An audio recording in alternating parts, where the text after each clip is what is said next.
The following is brought to you by the Social Suplex Podcast Network.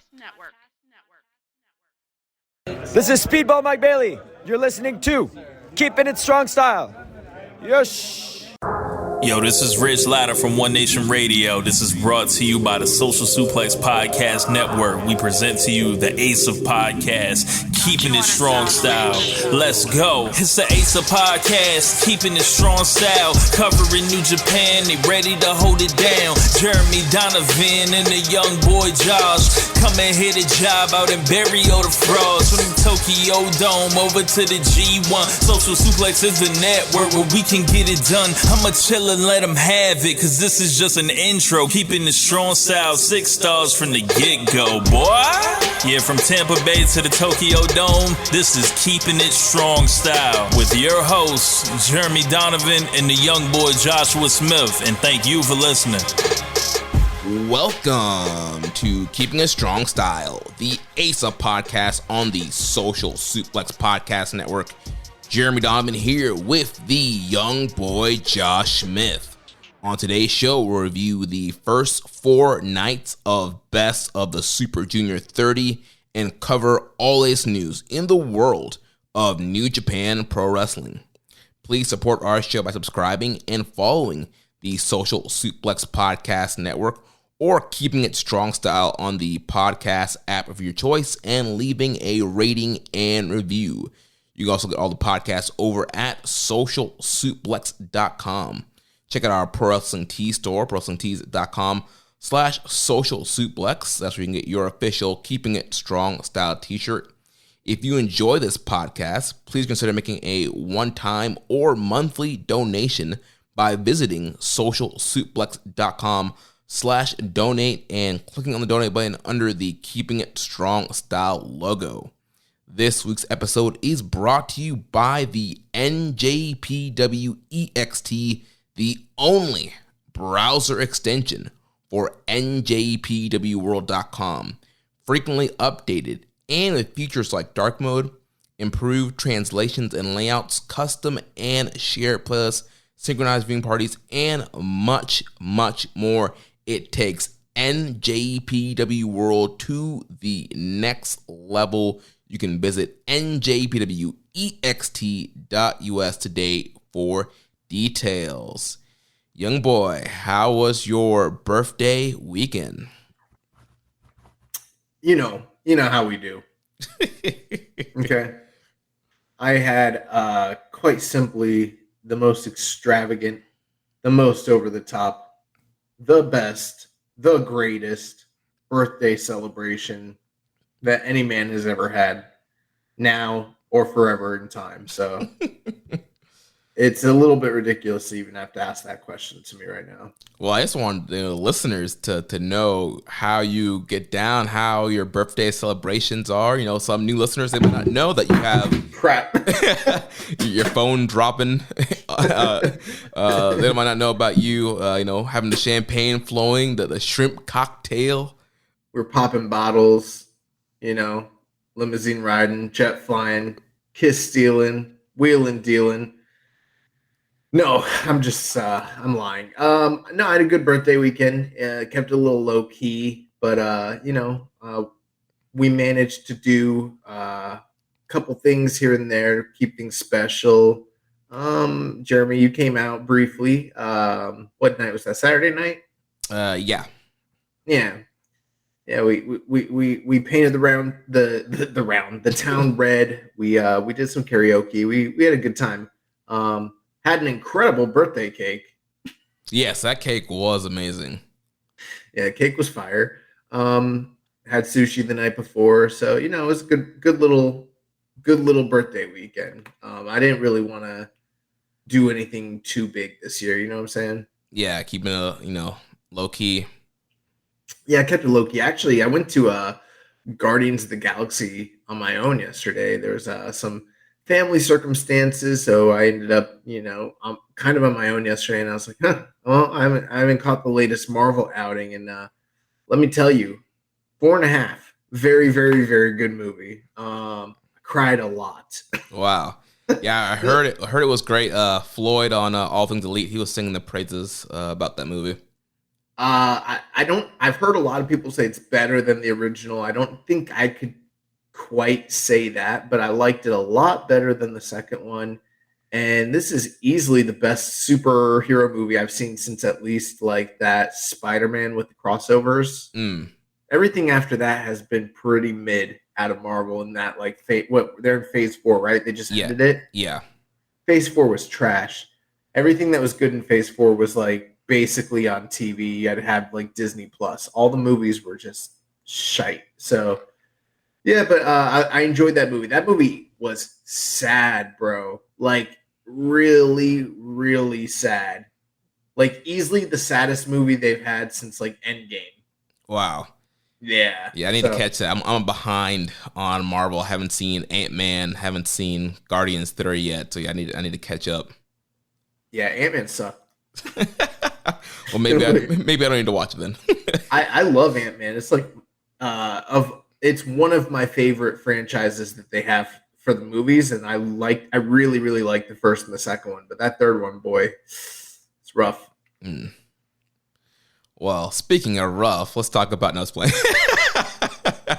Speak your truth, brother. This is a safe space. It doesn't matter what people on Reddit and on the message board say about us. You can tell your truth to me, Jeremy.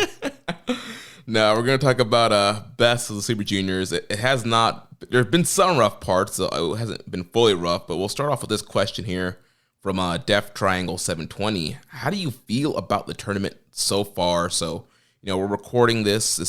We're Tuesday night, May 16th. So we have 4 shows in the book. Plenty more to come this week. Actually, we're like a third of the way through. Yeah, which is crazy. So yeah, Josh, what are your thoughts been on tournament thus far? All right, Jeremy. Let me just say it this way, okay? Today, I put on what I thought was night 4 of Best of the Super Juniors, and I put on night 3 of Best of the Super Juniors, and I watched an hour of the show, not even realizing that this was a show I had already seen 2 days prior. That good, huh? So, no, it is not bad. I'm just telling you my experience with Best of the Super Juniors. Maybe we could space these out a little bit. Yeah, man, this tournament is just like drinking from a fire hose. You got 10 matches, 4 shows back to back to back. I like it. Your 5A block one night, 5B block another night. Take a couple nights off, then come back again, 5A block, then 5B block. Then you go crazy in the middle. You do one show with all 10 matches, and then you go back to alternating.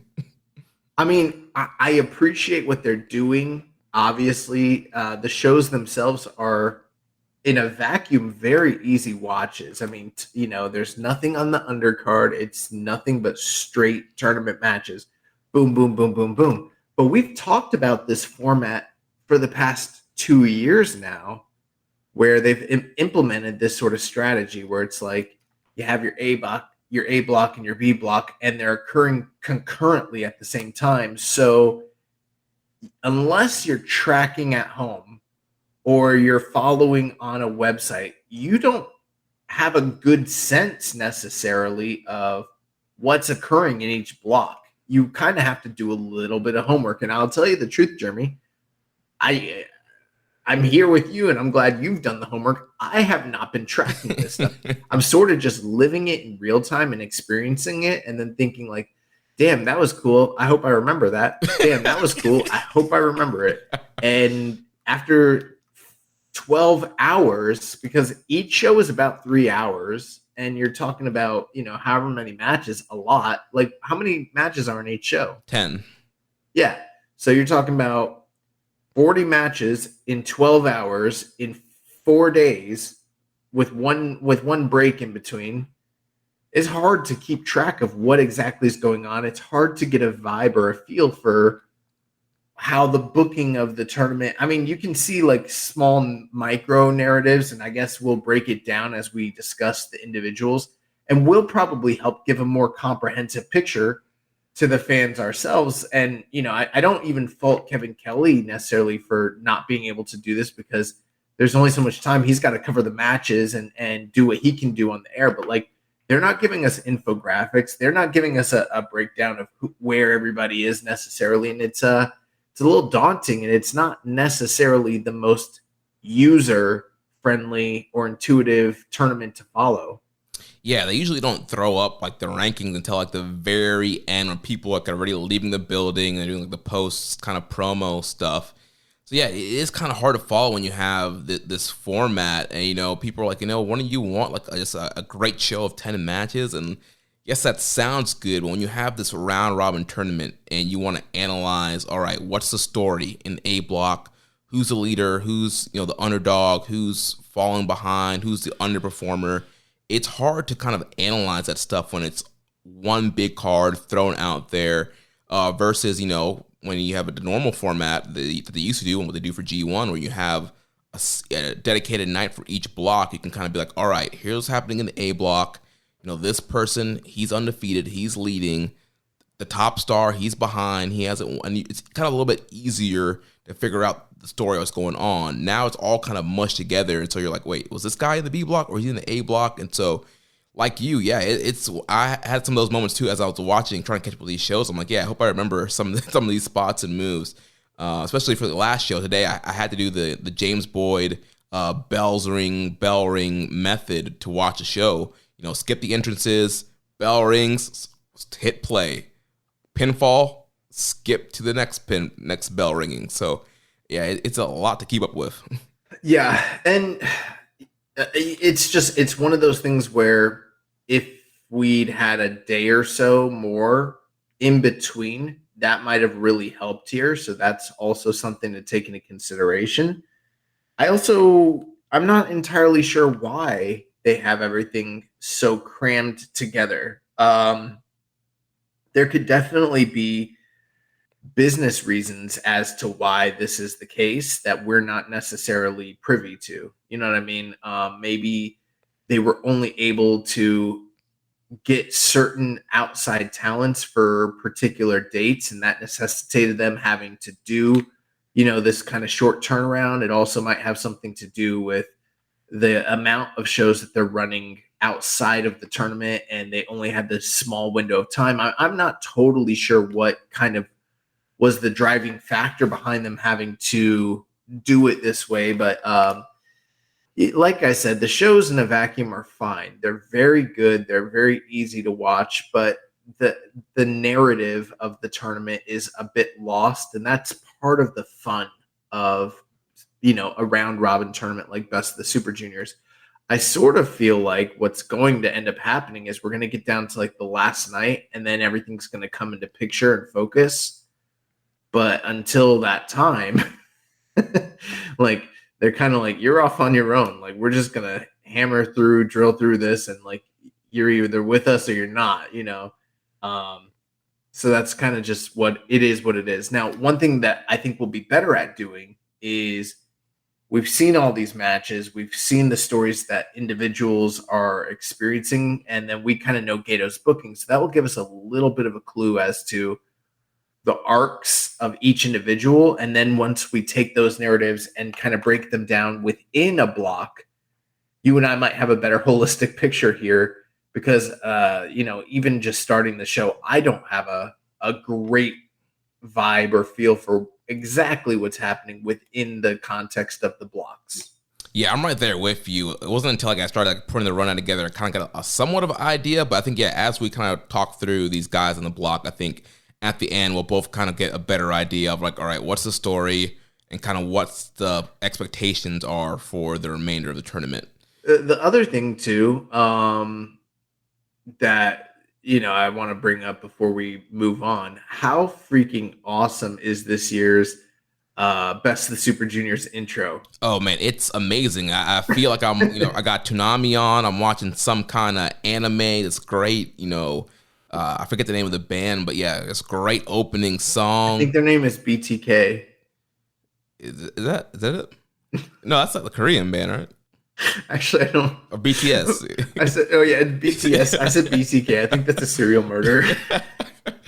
But yeah, the song is great. Yeah, it gets you all pumped, and 1, 2, 3. Yeah, it's a good song. Yeah, but what's funny is like there's random English lyrics thrown in there that don't. There's one part it's like dive into the white forest. Like what? What white forest, sir? Do you want me to dive into? Yeah, and there's a part where it's like, I think it says like Junior Lions Roar or something like that. Yeah, the Junior Lions Roar. But there's it totally feels like it reminds me a lot of like the introduction to like Hajime no Ippo. I really love this year's countdown intro, and even just the style that they shot the entrances, like the video with everybody, and it's completely anime inspired. It's really, really, really, really cool.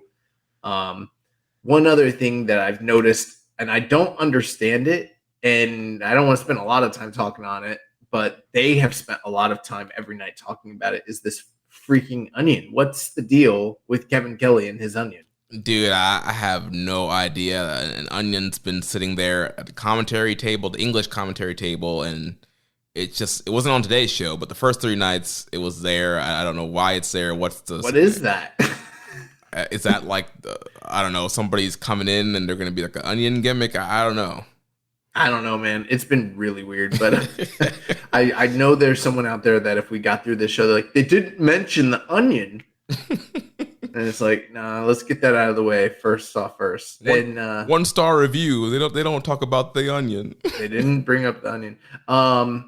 It's one of those things that's going to hurt Kevin Kelly, his standings for this year's Observer Awards best announcer, Can't be talking about onions on the desks. Weird shit. All right. Well, let's start breaking these blocks down. So we're going to start with the A block. We'll talk about each competitor, the matches they had. I think that'll be a more comprehensive way than going show by show. So we'll start off with the top of the A block right now. The leader. I hate show. I don't like to go show by show because he's just mid, Oh, don't worry. We're gonna bury him. It's gonna take us a while to get to him, but we'll get the show. We're gonna start off with Lio Rush, the bad child, the man of the hour. He is the sole man on top of the A block right now. He's 4-0, undefeated. He has 8 points. So on the sole man, Rocky Johnson. On night 1, Leo defeated Sho 4 minutes and 20 seconds. Night 2, he defeated Risuke Deguchi 5 minutes and 19 seconds.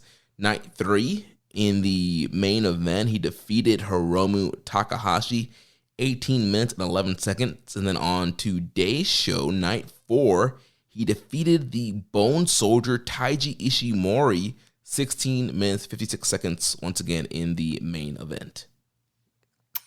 So, Lio Rush has definitely been a standout in the A block, not only in kayfabe. Obviously, he's sitting at the top of the block. He's gone on a very early run, undefeated, but also just in terms of his, what he's been getting done in between the ring ropes. He's been very, very good.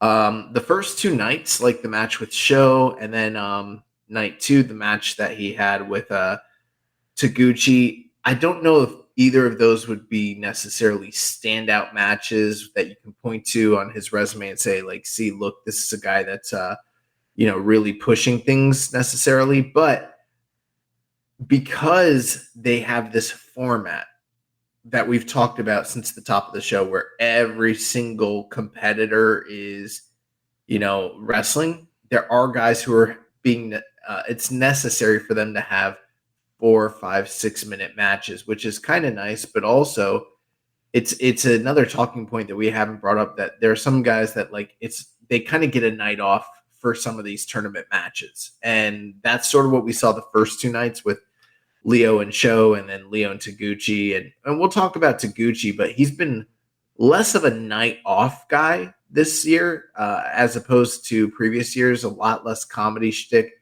So that was a good outing. But where Leo's really shined were these last two nights, night 3 and night 4, both main events. And he went 18 minutes and 11 seconds with Hiromu. He went 16 minutes plus with Taiji Ishimori, two of the big stalwarts of the junior division.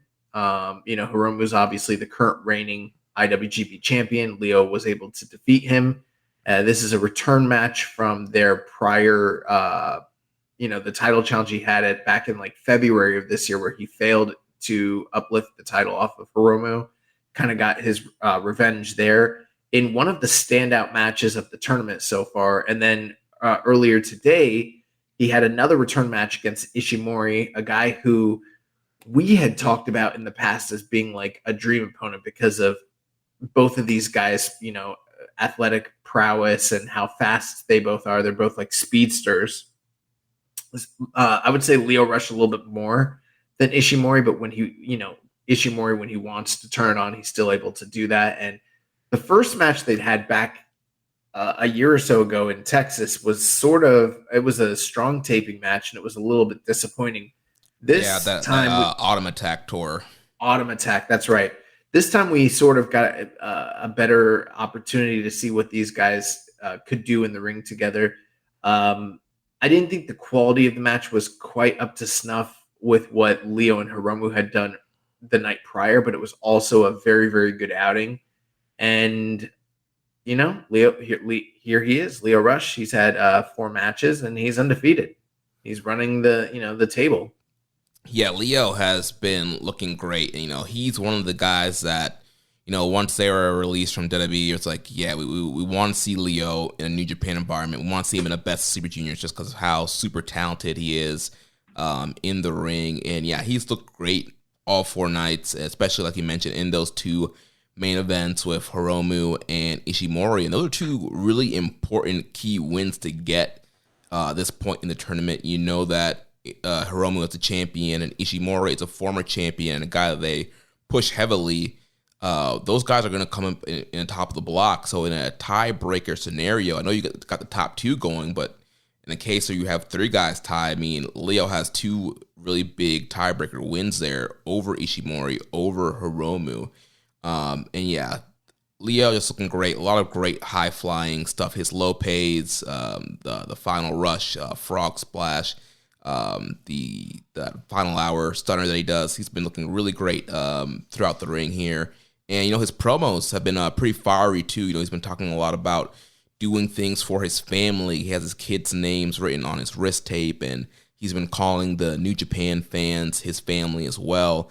And he mentioned on today's, backstage promo how, he flew on a plane to England, and from England he flew to Japan, and, thoughts of, being depressed and wanting to off himself, but not doing that because he knows that he has to provide for his kids, and he has to do it for the fans and his family. So really fiery promos at the end of both night 3 and 4, and in the backstage comments, the crowd seems to be really into him as well and getting over that way. So yeah, like you mentioned, Leo's been a standout and one of the top guys to watch in the A block. Yeah, the promo that he cut today backstage, where he mentioned, there was allusions to his struggles coming into the tournament, and he talked about suicide. I'm not sure what the right thing to say is about that, but I felt like that was something where you just kind of hope that he gets the support and help that he potentially needs in a situation like that. Somebody who deals with, depression myself very heavily. I could only imagine how difficult it is to be in such a demanding sport, traveling, taking time apart from your family, which is something that he, discussed. And we are sort of knowledgeable about, some of the struggles that he's been public about, whether it's, him taking dealing with injuries or the times where he's had to step away from the sport. And it does feel like, ever since he came to New Japan, he sort of found a better kind of foothold in terms of a place that might be providing a bit of stability for his career. But I don't know. I don't want to judge what he said and say like he shouldn't have said that. But there's a part of me that thinks like, man, I don't know if like that's the best thing to say, because while it is potentially honest, it causes a lot of like fear and concern where it's like, is this even the best thing for him right now? You know what I mean? Yeah, I mean, I think it, on one hand, it's kind of good because it kind of keeps New Japan officials on high alert, making sure, I'm sure he's probably traveling with the Chaos bus, but yeah, just kind of checking in on him, just making sure that he's good and kind of getting the help or whatever he needs during this grueling tour. Did you, now, I guess moving beyond just that talking point, I think we're both in agreement. The standout match of his tournament so far was the match with Hiromu. Beating Hiromu is that's huge. And it's also a very big, like you mentioned, it's going to make a difference down the stretch when it comes to points. In terms of quality, I think I still liked their title match from earlier in the year. I think it was at New Japan Cup this year. I think I liked that match better than this one. What were your feelings? Yeah, I did like the title match better than this one. I went 4.25 on the Hiromu match, this night 3 main event. It was a great match, but there was just something that was a little off compared to the title match. And I don't know if it was just the atmosphere of the town or just maybe just the layout of the match. I mean, still a great main event, one of the best matches of the tournament. But when you're comparing that to the title match that they had earlier this year, I felt like the title match was superior to this match, but still a great main event. I wonder if it's because Hiromu knew he was doing the JOB. I don't know. Yeah, I do think it might have had something to do with the crowd, although this crowd was very into it. And one thing you have to say for Lio Rush is he's always gotten good reactions in New Japan, but it's starting to feel like even in these smaller arenas that they're running, that the crowd is firmly behind him and that he's got a lot of support. And so he's done a great job endearing himself to the New Japan audience and fan base there in Japan domestically. They really do believe in him. And even in this match with Hiromu, who's one of the most popular athletes, like the crowd was pretty split, which is a good sign for a guy like him coming in as a gaijin, you know? Yeah. And it's crazy to think this is like the first full cheering Super Juniors since 2019. So it's been great to have the crowd interaction, great to have no guardrails for the tournament. Yeah, the return to no guardrails has been really cool. That's been noticeable, and it is great that they have the crowds back. But I will say this.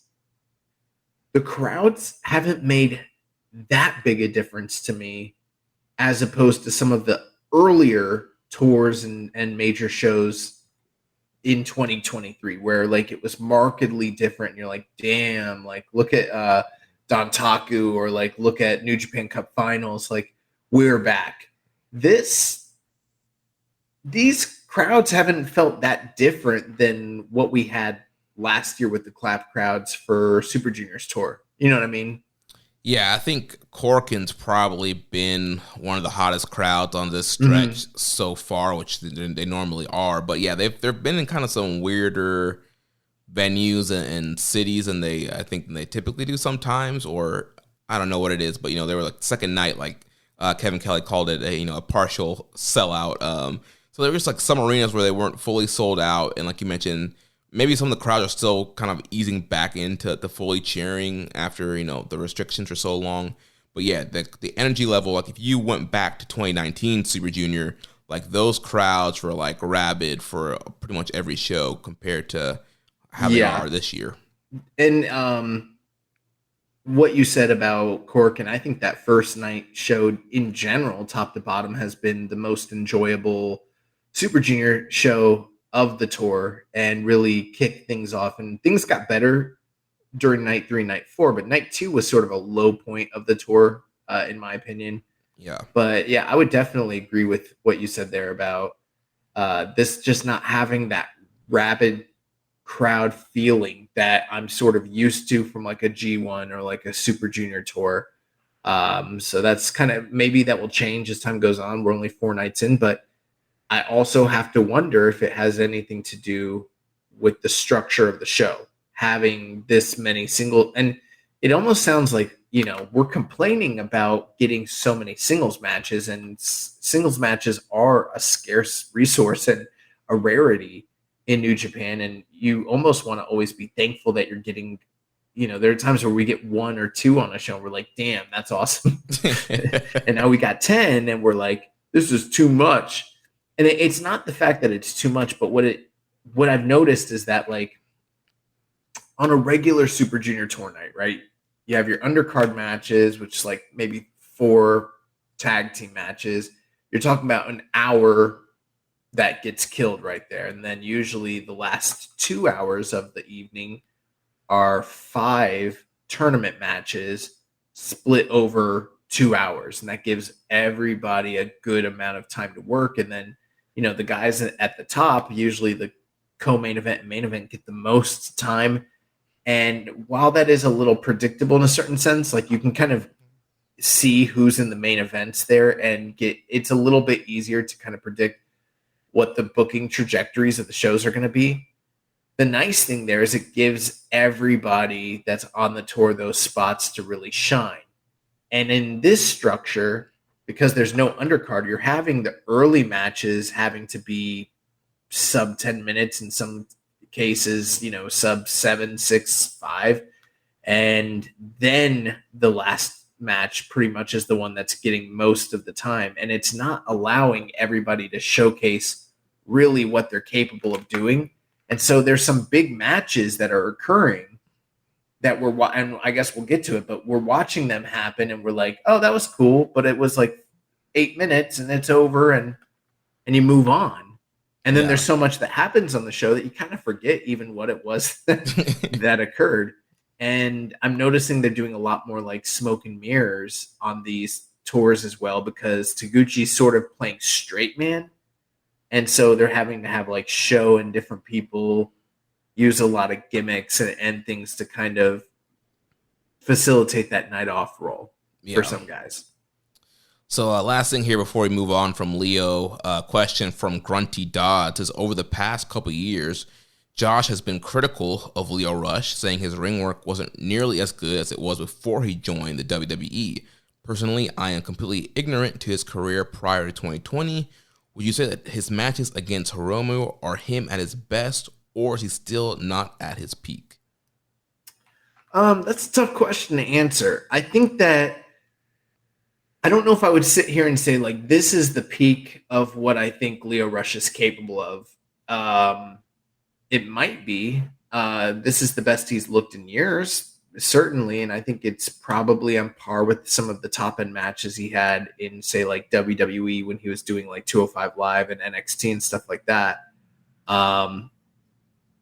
Definitely the injuries have taken a toll on him.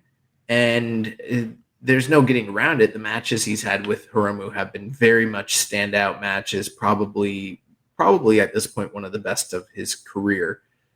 It was never an issue with him when I complained about Leo Rush not having good matches in his post WWE run. It wasn't me saying Leo couldn't still go. It was more like, I don't know if he's motivated to perform at the best of his abilities, and I don't know if he has the right dance partners on the indies to do that either.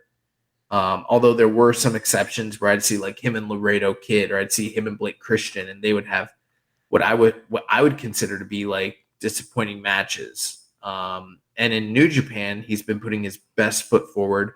The tag team that he had with Show, they had really great matches as well. So I think we're seeing, I don't know if I could say the best of Leo Rush ever, because in his early years, he was so dynamic. Mm-hmm.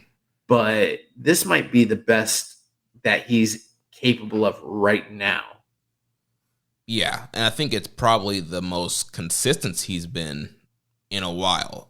He's been with New Japan for a couple of years now, and this run has been really good for him. Stuff that he did on Strong, and then Like you mentioned, yeah, teaming up with Yo and that team there, and then some of the single stuff that he's doing now has all been really consistently very good. And so, yeah, like for any wrestler, as they get older, they're not going to be as fast or jump as high.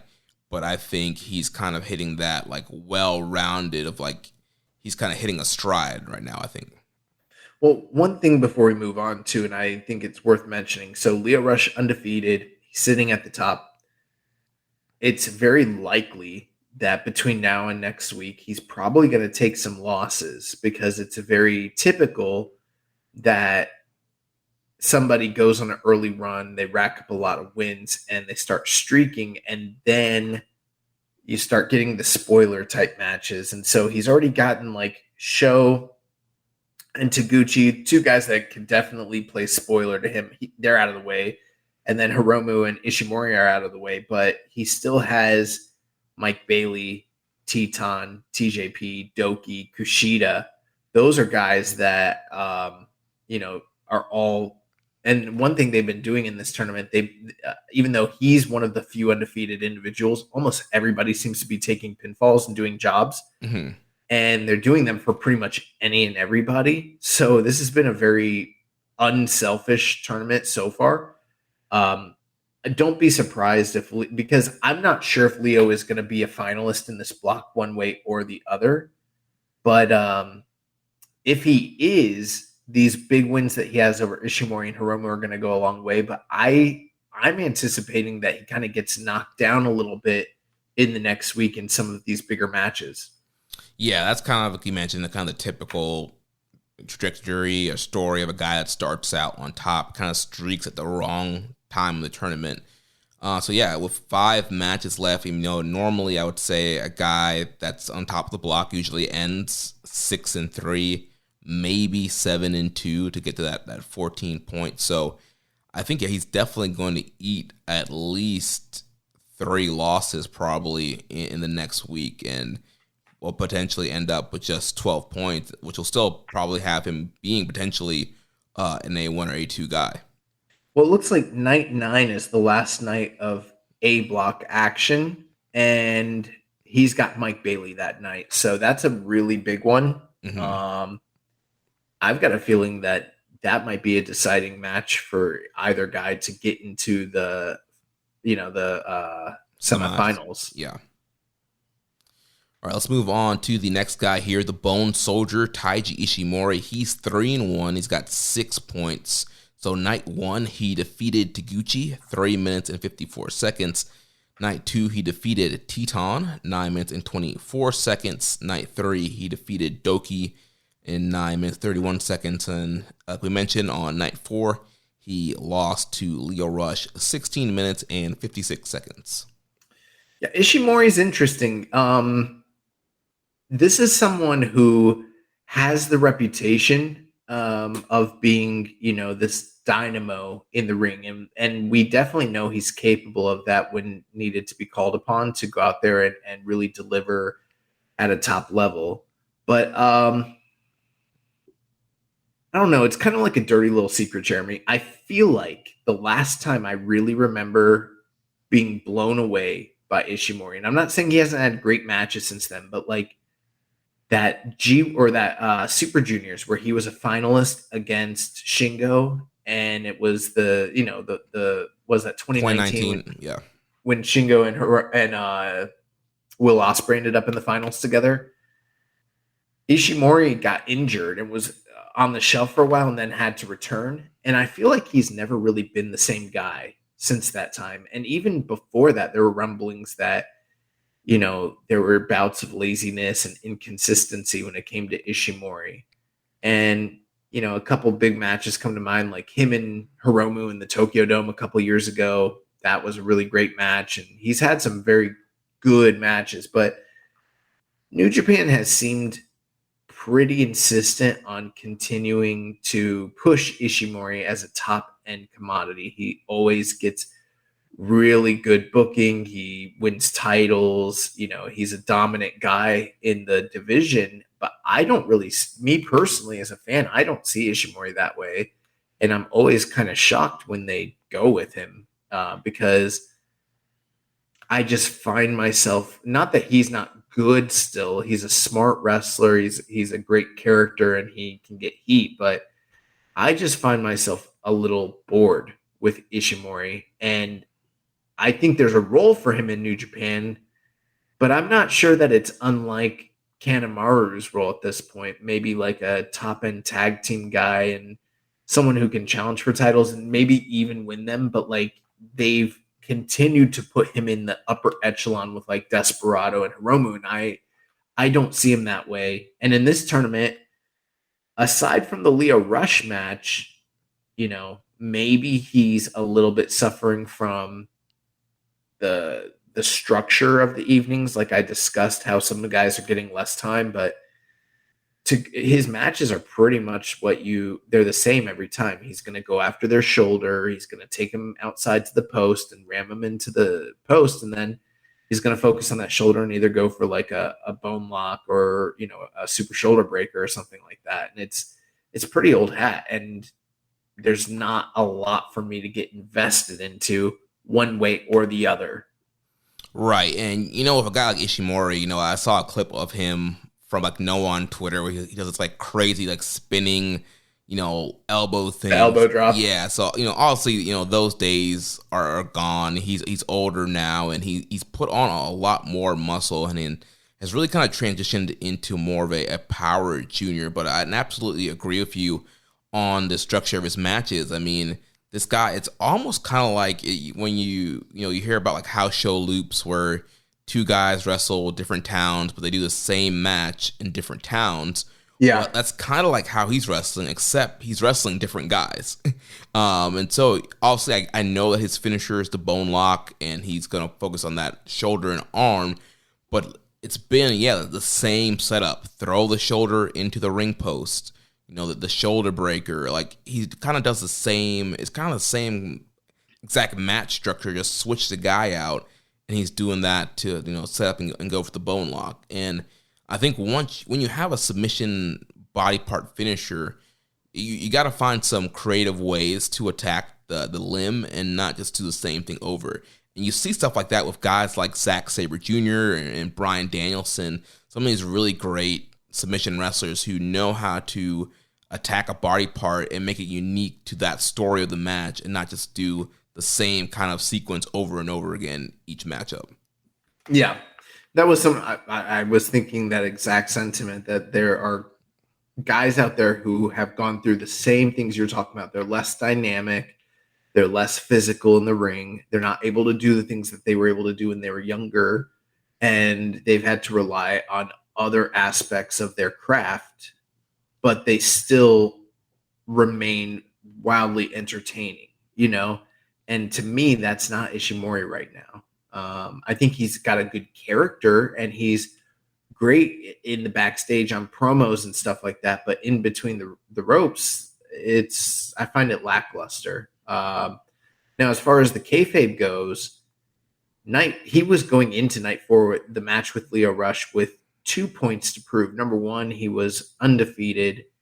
Leo Rush, one of the favorites in the block, so that was a big match where he kind of needed that win, because that could definitely play a role into who gets into the semifinals after night 9. So that's a pretty crushing loss. The other thing too is he'd already been beaten by Leo Rush back at Autumn Attack in the past in North America, and was angling for a return match for a very, very long time. And it finally was here. And now he's, I guess they're telling a story where this guy sort of got his number because he's lost him twice now. And, that's kind of interesting as well. I think it remains to be seen what happens between them down the line, if anything, but I could see them maybe engaging in like tag team matches again down the line as well. But, yeah, that was a pretty big loss for him, and he's going to have to really make up ground by beating some pretty big names. He still has Hiromu in his future, and I feel like if he doesn't beat Hiromu, then there's a good chance his tournament's already done, even though he's 3-1 right now. Yeah, I mean, they're looking at the rest of his opponents. I feel like they're all people that are very beatable for him, especially the way they push him. So I think he's definitely going to be one of those guys that's going to be alive towards the last full A block night and could be one of those guys that's competing for one of the A1 or A2 spots. Yeah, I'm in total agreement. He could, and he's actually beaten Hiromu quite a few times as well. So, and anybody that's in front of him is going to be beatable. I think his next matchup is with Kushida. They haven't wrestled each other since Kushida's last really major junior match before he went off to WWE. So that's going to be a very fun and exciting match that he's got coming up. But it is one of those things where, like, Hiromu's the guy you kind of need to beat. And he's already taken a loss to Mike Bailey, and he's already taken a loss to Leo Rush. I find it difficult to believe that he's going to lose four times. 3 to me would be the max in this tournament, depending on whether you have him slotted to make it into one of those tournament blocks or not. My feeling, I think he takes 3 losses and is tied with the guys that go into the block. Yeah, that's probably what's going to happen. And so that will have to work its way out, however that ends up being the case. But like for Taiji Ishimori, it becomes imperative at this point because he's right up there with Leo Rush and Bailey, and they've both already beaten Hiromu. He's got to beat Hiromu. I really think if he doesn't beat Hiromu, he's probably done. Yeah. Well, you mentioned Mike Bailey. Let's talk about him. Speedball Mike Bailey. He's also 3-1 with 6 points. On night 1 in the main event, he defeated Hiromu Takahashi, 16 minutes and 40 seconds. Night 2, he defeated Cho, 12 minutes and 10 seconds. Night 3, he defeated TJP, 13 minutes and 1 second. And then on night 4, he got his first loss. He lost to Kushida, 9 minutes and 26 seconds. Yeah, I think right now, for me, Speedball might be the standout of the A block. His matches have just been incredible. He himself is incredible when it comes to, the actual wrestling. I'm a little bit kind of confused as to this gimmick that he's sort of doing with the grin and the smile, because I've seen Mike Bailey wrestle quite a bit over the years, and yeah, he does have that statuesque thing that he does with the big shit-eating grin, but it's not this over the top and robotic and maintained all throughout, and I'm not sure what he's trying to convey or emote. I think it kind of stemmed from what he was doing at the Super Juniors press conference but I don't know. To me, this is like weird. It's weird as fuck. Everyone else that's on like the commentators and stuff, they seem to like it, and I haven't been watching the backstage comments because I've been so pressed on time because of how condensed everything is. So I don't know how other competitors in the tournament are perceiving him or whatever, but I don't know how this gets him over. I feel like he's getting over because of his work in the ring, in spite of the weird entrance. But maybe, I don't know, maybe it's endearing him to the people. I don't know. Do you get it? What am I missing? Yeah, I'm not sure. I don't really watch Impact, so I'm not sure what he's doing over there with it. But yeah, I mean, even on commentary, they've kind of mentioned that he is kind of an odd guy, and I think he's just one of those kind of unique kind of personalities. And so yeah, I don't know if this is kind of a thing where he's just like, I'm so happy to be in Japan, so I'm just gonna be smiling the whole time. But I think even though it's weird, it kind of fits him because he is weird. Yeah. No, it's one of those things where it's like I just feel like it screams mid-card in a major promotion. You know what I mean? Yeah, like the smiley, happy-go-lucky baby face. I wouldn't even call it that. Like, he's weird. It's kind of creepy if you really think about it. It's a guy that's just walking. Is like I don't know. But in terms of the actual work, him and Hiromu, one of the very, very best matches of the entire tournament. That was night one, and he came out, like just a rocket strapped to his back because he beat Hiromu right out the gate. That was a huge, huge declaration of his intentions and to showcase to everybody that he's a player. That kind of said to me one of two things. He's either going to make a play in this tournament and potentially be a finalist, or this is his big win. And when it comes down the stretch, he's going to fumble the bag a little bit and still have this big win over Hiromu to kind of point to. He'll still have a great tournament, but that might be the indication that he's not winning the whole thing. But since then, he's beaten Sho, and then he beat TJP in a very, very good match, and then he suffered his first major loss to Kushida via heel hook earlier today in one of the shorter matches, 9 minutes 26 seconds. But top to bottom, I've really enjoyed what Mike Bailey's been doing in terms of matches, and he's one of the few guys that you can really depend on every night to go out there and kind of blow you away. Yeah, he's been absolutely incredible. We got questions for weeks leading up to Super Juniors. Who do you want in the tournament? And every week I said Speedball Mike Bailey. Like, this guy is incredible, and he's proving why he should be in the tournament and why I wanted him there so badly. Like, every night he's having these great standout performances. Super charismatic, great in the ring. The kicks, the springboard moonsaults, the flipping knees at the ultima, the final ultima, or whatever he calls it, the spinning knees off the top rope.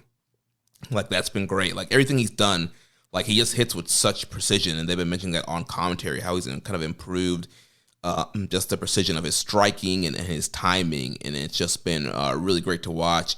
For me, the match of Hiromu is the match of the tournament thus far. I went 4.5 on that, and like you mentioned, how they positioned him, I think was definitely a key indicator. Like, all right, this guy's going to be a player. So we saw other new debuts last year, guys like Ace Austin and Alex Zane. Those guys got over, but they weren't on the first night getting a big main event with Hiromu and winning. This was the first night main event. They put him in there. They kind of treat him as a top star, and that's how he's kind of being positioned. But like you said, even though he does have this momentum right now and being 3-1, he could still end up, like you mentioned, fumbling this coming up week and ending up still towards the top half of the block, but not being in contention to get into A1, A2. But based off of the schedule, like you mentioned, with him and Leo Rush as one of the last A block matches, it definitely seems like that's going to be play-in for A1 or A2. Yeah, the Hiromu match, just looking at Cage Match right now, it's the 6th highest rated match for 2023, and it's sitting at an 8.82. So that really tells you that a lot of people very much enjoyed that match, and a lot of people saw it as well. Which is that good. show was free, so and a lot of people were tuning in for that one. Yeah, and then the other match of his that I thought really was standout was the one with TJP as well. Yes, that was really great. That was really cool. So he's been really enjoyable to watch. I think we have some questions here concerning Mike Bailey. Yeah, Rambo and Slam Pig says, is Mike Bailey the next foreign star to find a regular place in the junior division? It seems like the sky is the limit for him. If so, what faction do you think he would fit with? Anything is possible, of course. And we've seen guys make the jump after, coming into tournaments. But at the same time, and I'm just kind of basing this off of two things. Number one, recently New Japan has been very withholding when it comes to bringing in foreign talent. It sort of seems that they have only in the cases of extreme necessity to bring in outsiders. So a guy that's from Impact, them bringing him in, I don't know if I see that being the case, especially considering last year there were several guys that had really great showings for themselves, seemed to endear themselves to the crowd, and then never really were brought back too much, like Ace Austin and who else am I thinking of? Alex Zane. Yeah, Alex Zane. He came back for a tour, but he hasn't been back, and I'm not sure why. So even though someone does well in a tour like this for Super Juniors, it's not a guarantee that they're going to be back. The other thing too, though, is he is contracted to Impact Pro Wrestling, and I don't know how long that will be. And they might have a happy enough relationship to where if he saw an opportunity for himself to work in Japan and that was a goal, maybe that could be communicated and they'd let him go off and do that once his contract is up. But it's, generally speaking, not a good practice to poach the talent of the companies that you're working with.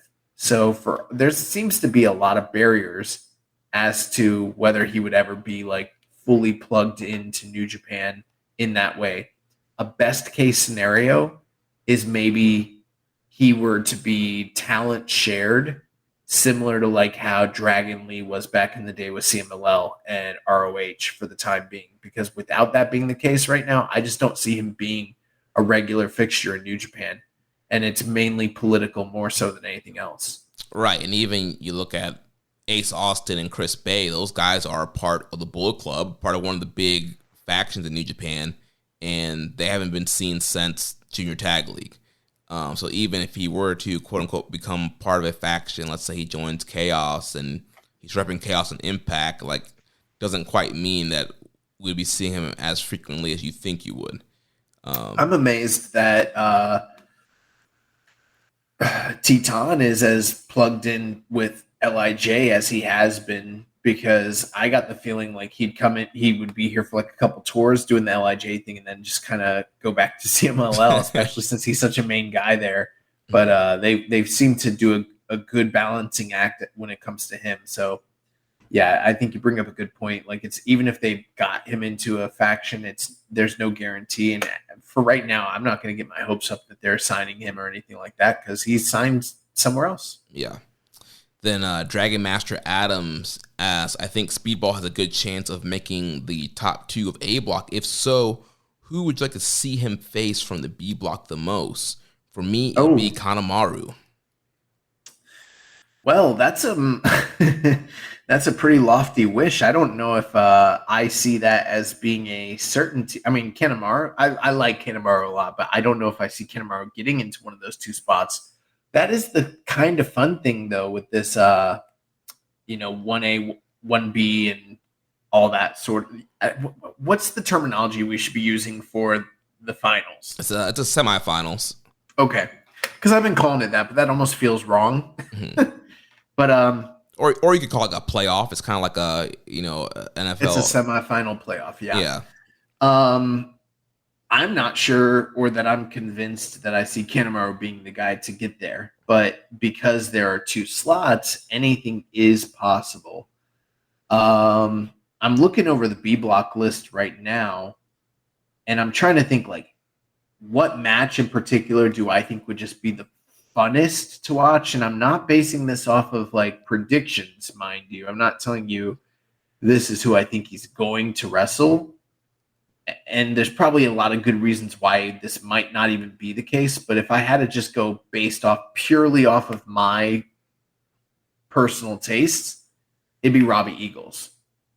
Yeah, so I was going to say too, actually. Robbie Eagles or El Desperado. Those would be my 2 top picks to see him face in the semifinals. If I wasn't going with Eagles, I'd probably go Francesco Akira. But I think Desperado's another great pick. Yeah. So let's move on to the next guy here. Teton also has 3 wins and 1 loss, 6 points. So on night 1, he defeated TJP, 11 minutes and 12 seconds. Night 2, he lost to Taiji Ishimori in 9 minutes and 24 seconds. Night 3, he defeated Kushida, 6 minutes and 1 second. And then night 4, he defeated Ryusuke Taguchi, 9 minutes and 21 seconds. Yeah, I don't feel like Teton has been standing out from the pack the way he did last year in the Super Junior tournament, where there was a lot more emphasis and focus on him. And part of it is he hasn't had a lot of main events just yet. I don't know how many he's slotted for. Haven't done a lot of study when it comes to the schedule here. Like I told you, I'm kind of just experiencing it in real time. But he's sort of quietly amassed this 3-1 record. I was a little disappointed after night 2 when he did take that loss to Ishimori. Not because Ishimori can't beat him, but I was like, to me, I was like, damn it, here we go. Titan, luchador, he's going to start going on a loss streak. And I figured what they were going to do was beat him like a drum early and then give him those necessary wins down the tail end. So it's like, oh, look, he did good. Yeah, he was 5-4. He was 5-4, but you guys like beat him 3 times in the first 5 nights. They haven't done that yet. And I think that is still, it's coming. But they have to give Titan respect because he is the one lone luchador representative that they've got from Mexico with their partners. And he is a world champion over there. And he's also a main player there. So he's going to do, don't get me wrong, I'm not saying he's going to do as well as like some of the other Western stars like Lio Rush and Mike Bailey. But I'm not surprised that he's kind of quietly amassing these wins. And he's got a really beautiful Moodalock this year is what he seems to be beating most people with. Yeah, and I think he's a victim of what you mentioned earlier, the timing and being earlier on the card. So yeah, he hasn't been able to fully stand out and show everything he's got. But I do feel like he's a guy who is maximizing his minutes, and he has a lot of really cool dynamic moves, that springboard DDT, tornado DDT that he does, and just a lot of his dives and some of his like Yave submissions. Like he's great in the ring, and so I think he really kind of packs in those short minutes with a lot of cool stuff, and is having some really fun matches. That match with TJP, I thought was probably his best match out of this 4 here. A lot of great submission exchanges there, and obviously there's history there with Titan and Bushi going up against Catch 2-2 and TJP and Akira.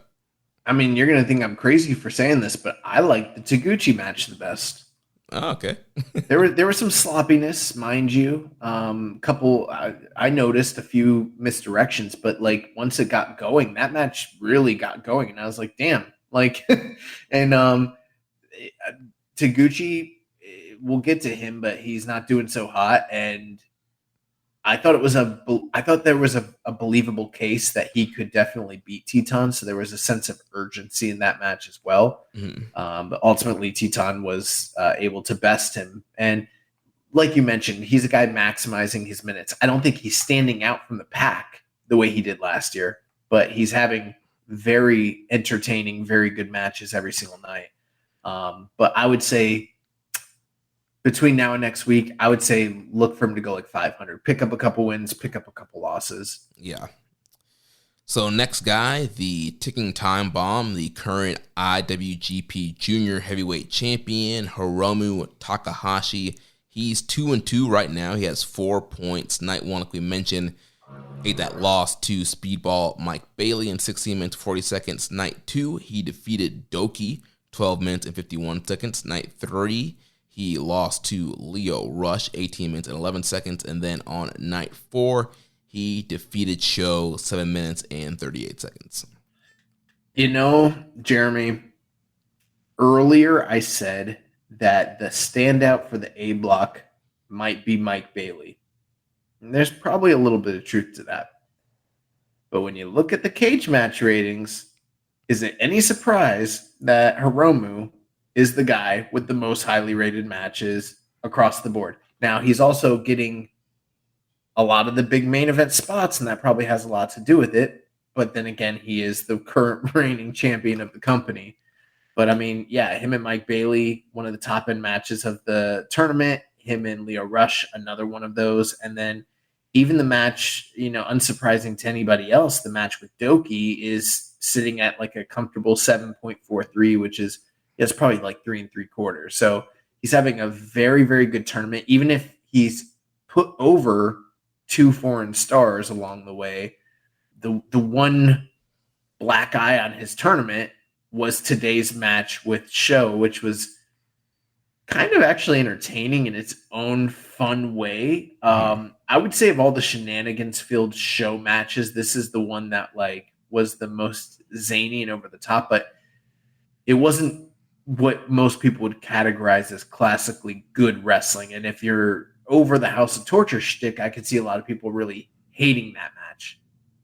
Yeah, well, I guess we'll talk about it now. Yeah, I wasn't a huge fan of that match. I mean, I've not been into the whole show stuff, and we'll get to him and his whole thing he's been doing this tournament thus far. So, I mean, it was fine. Like, it was, a fun little break in between matches on the show, but ultimately, for a best of Super Juniors and have something like that. I know they do normally have some kind of guy that's a shenanigan guy, but I don't know. Yeah, this has been like way over the top. But in today's match, Show came out with Evil. He's in street clothes. He gives a note to the ring announcer stating that it was a note from Hiromu stating that he'd gotten flat tires and he couldn't make it to the match and that they needed to award the match to Show. And, the timekeeper and the announcer, they're questioning it, the referee's questioning it, and then after a certain period of time, suddenly Hiromu's music comes on and he runs down to the ring and he's fully tied up. His arms are tied up, hands are tied up, and they start the match. He's wrestling all taped up, and eventually is able to break free and able to best the House of Torture and get past all of the different tactics that Show and Evil threw his way. But it wasn't a classically good wrestling match necessarily. Right. But I'll say this, and I know we're not on Show, but I've really hated Show's tournament. At least this wasn't what he's been doing in the other matches. At least this, I like it when people say what they're saying without having to hide it. You know what I mean? Yeah. I don't like what do they call it? Like dog whistling, Yeah. I don't like when people like try to code what they're saying. I like when they're just outright, and they wanted to tell us on this evening this was a fuck off match, and I respected that they were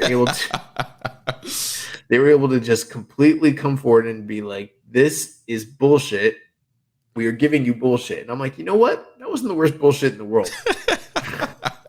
Yeah, it's a lot worse when you get worked into it. It's worse when you think you're gonna see a good you're like, maybe, who knows, bro? It's Super Juniors. Show's got new gear on. Look, he's got red colored gear. This might be good. You never know. Like, look at the history of these guys. And then they go out there and you're like, oh, fuck. But like with this one, they didn't hide it at all, So it was easier to kind of like accept. Putting that aside, Hiromu beat Doki. I was disappointed by that. So was I, man. I wanted Doki. I thought Hiromu was gonna, be eating like maybe 3 losses at first after and do the comeback story. Yeah, after losing to Bailey the first time. I'm like, come on, Doki, beat this man. I did not want that to happen necessarily, because the comeback story is usually a key indicator that they're going to the finals, and I'm like, I don't know if I need Hiromu in these finals at this point. But he's had 3 stellar matches, 2 amazing main events, and then whatever that was with Show. But it is interesting. Hiromu's got chinks in his armor, 2 big losses, regardless of whether his challenger comes from A block or not. He's got 2 ready-made challengers waiting in the wings, and they're both guys that can really go and give him compelling matchups. And I think if they're smart, they will set up the majority of his next immediate challengers in this tournament, because with the idea that he's going for this 12 defense record, and there's only so much limited time to kind of accomplish something like that, it's good to get these title challengers lined up. And I hope that these people that have beaten him get title, because that's not always the case. You don't always have a champion who loses in a tournament turn around and defend against everybody that might have potentially beat him. They sometimes only focus on one of those big matches. But I think that there's something here, especially with this potential All-Star Junior Festival in the US. That's a date where you could do something like this. They have Resurgence as well, or not Resurgence, but the strong pay-per-view tapings. Those are opportunities to maybe match them up with these guys, as well as whatever they want to do on the big shows upcoming for New Japan moving forward. Yeah, I know for Forbidden Door, they'll be in Canada. So, I know Mike Bailey's from Canada. You could do Mike Bailey versus Hiromu there if you're going to do New Japan versus New Japan kind of things on the Forbidden Door card.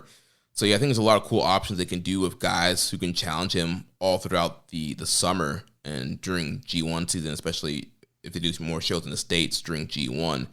But with Hiromu being 2-2 right now, I think over the next week, he's going to be kind of going this kind of back and forth. I think he's going to get more wins and get closer up to the top and kind of catch up with Speedball and Leo Rush. I think the guy that he needs to be on the lookout for down, looking at the rest of his remaining tournament, because like I said, I find it hard to believe he loses 4 times. I mean, I could see him. Let me take that back. In regular tournament play, I think that 3 losses is the max. If he loses 3 times, he can finish the tournament parity based with somebody else and either get in or not get into the semifinals. Once he's in the semifinals, all bets are off. From there, he could, and I would imagine he would likely take at least a 4th loss, because I don't see him being in the finals of his own tournament, although you never know with Gato. That is something Gato likes to do, is like, give us a big match, do it in the middle of the tournament, then do it in the finals, and then have them he likes to do trilogies like that sometimes, and I'm hoping he stays away from the urge to do something like that. Like, I remember one year he did something similar to that, like with Okada in the G1 and him and Ibushi, and I hated it because we got them in the middle of the tournament and then in the finals and then at Wrestle Kingdom. With that all being said, I think Kushida's the guy he needs to be worried most about beating him for his 3rd definitive loss. Yeah, that's probably his biggest threat in this next coming up week. I mean, of course, we mentioned earlier there's always Ishimori, but I've got the feeling he's going to beat Ishimori, and I think Kushida is the guy that he needs to be worried about. Because that would be interesting too, because those are all 3 relatively fresh opponents, guys he hasn't fought either at all or recently or in a very long time, and they're all viable candidates to be challengers for his title. So I'm kind of calling it right now. Look for Kushida to be the next guy to beat him. Nice. So next, one more point. One thing we didn't mention. Do you think that there's a continuing story of Mike Bailey having issues with his feet and the leg and not having shoes on, and that being a detriment to his tournament?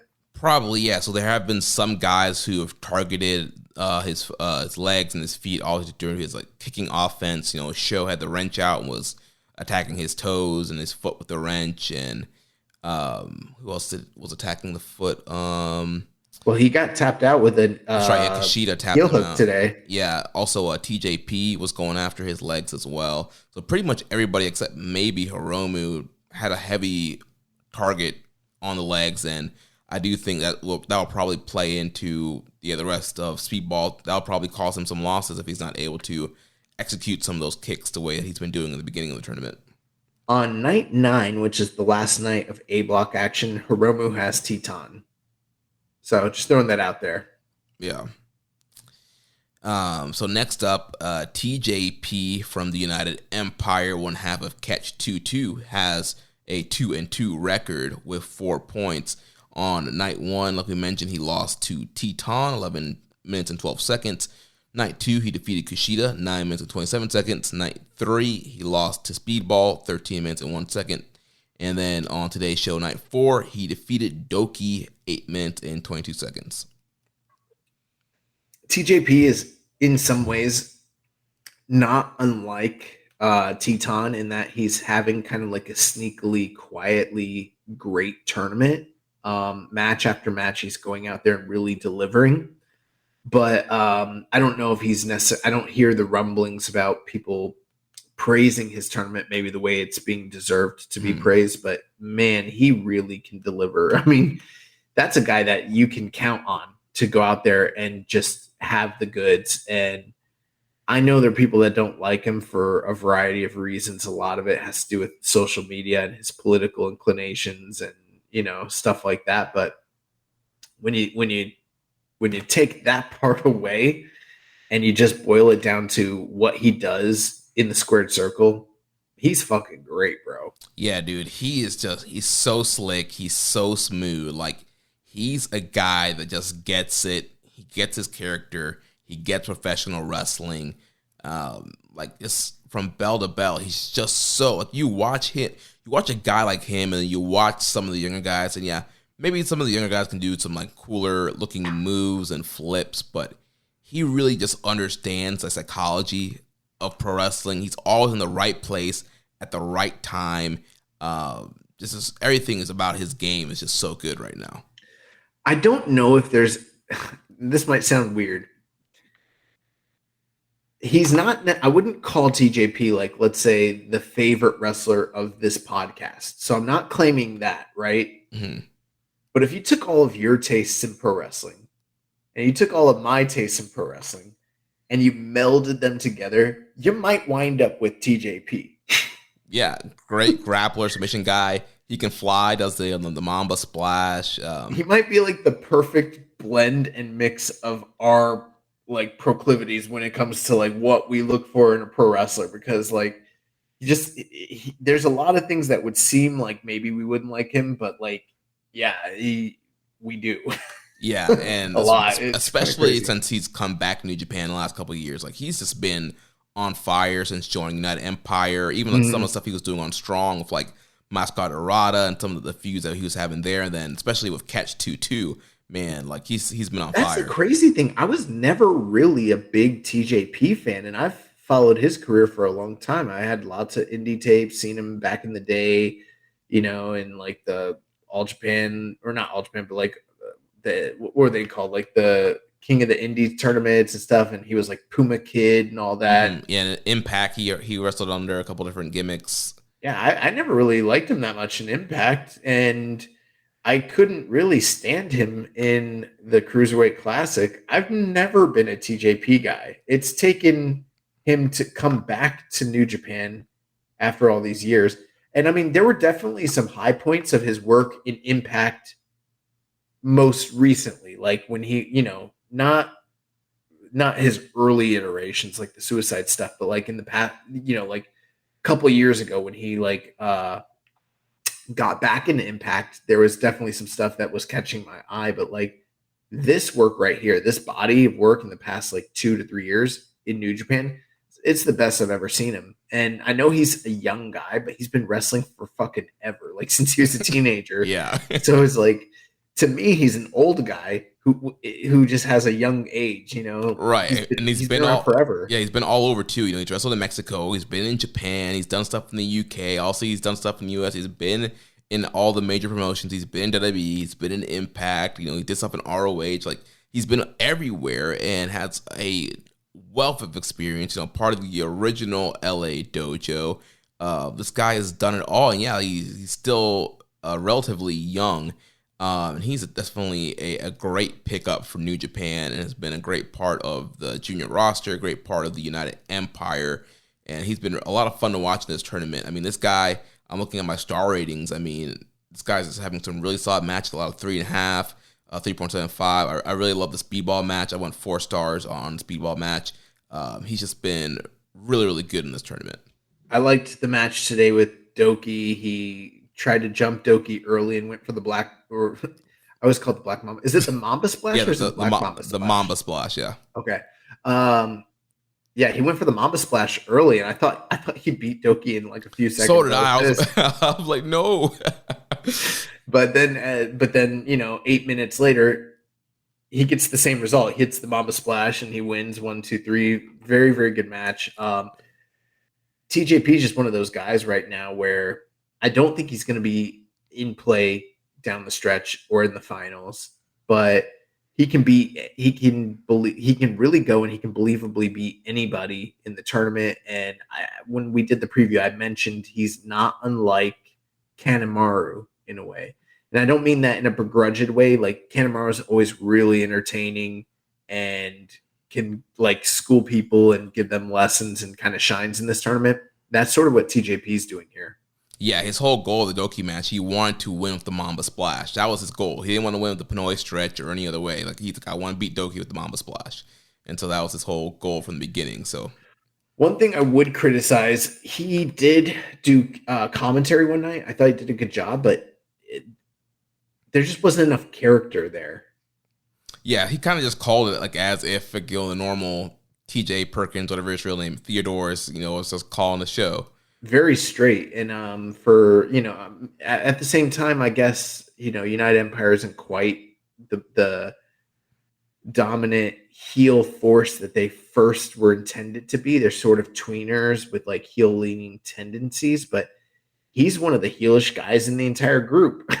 Yeah, I mean, they kind of joked about him, kind of being brooding and wearing all black. So yeah, it's. But he played commentary very straight, and I thought that we'd see a little bit of that. Like for instance, when El Phantasmo was on commentary, he's in character. Yeah, and Chase Owens and stuff, and yeah, TJP was not. I mean, maybe he was in character. I don't know, but his character just seemed like him, just regular.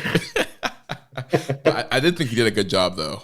He did a great job on commentary. I'm not criticizing the job he did, but he sounded like TJP, retired pro wrestler who no longer has a character and is just talking as a regular human. Yeah. As opposed to TJP, brooding heel character from United Empire, who's currently in the tournament. Right. and you know what? For I guess I can also go ahead and say, Robbie did commentary today. Great job. Maybe he was he maintains kayfabe a little bit more, I would say, than TJP did. But again, very much regular Robbie Eagles. It didn't the same guy that shows up on We Work Stiff and every other podcast except for Keepin It Strong Style. No, I'm just playing. But the same guy that you hear in those types of interviews was pretty much the same guy that was on commentary today. And I kind of am waiting to see with some of these individuals when they're on commentary, like heal it up a little bit, throw your character in there. You know what I mean? Yeah, that's why I love when Chase is on commentary because he's full Chase Owens, snark remarks, these funny comebacks, funny comments. So let's move on to the next guy, our boy Doki of Just Five Guys. He's currently 1-3 with 2 points. Night 1, he had the big upset win over Kushida, 8 minutes 32 seconds. Night 2, he lost to Hiromu, 12:51.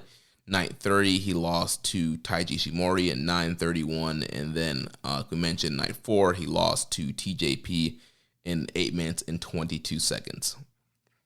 I don't know that Doki is going to accomplish the goal of besting his best tournament performances from the past. Yeah, he does have a tough road ahead of him. I mean, he still has to face Leo Rush. He has to face Speedball. So he does have some barriers in front of him. But I do feel like Just Five Guys in general has been getting a push. And so I think that in this next week, he's going to get more wins than he does losses. And I don't think he'll end up being 6-3, but I can definitely see him being 4-5 or 5-4. He'll probably end up there, but like in order to beat his best year, he needs to be 4-5, right? Yeah, I think so. Yeah, I can't recall. Yeah, I think it's 4-5, and Chris said, yeah, he'll be 4-5, and I was like, let's get him to 5-4 since he's part of Just Five Guys. Yeah. So.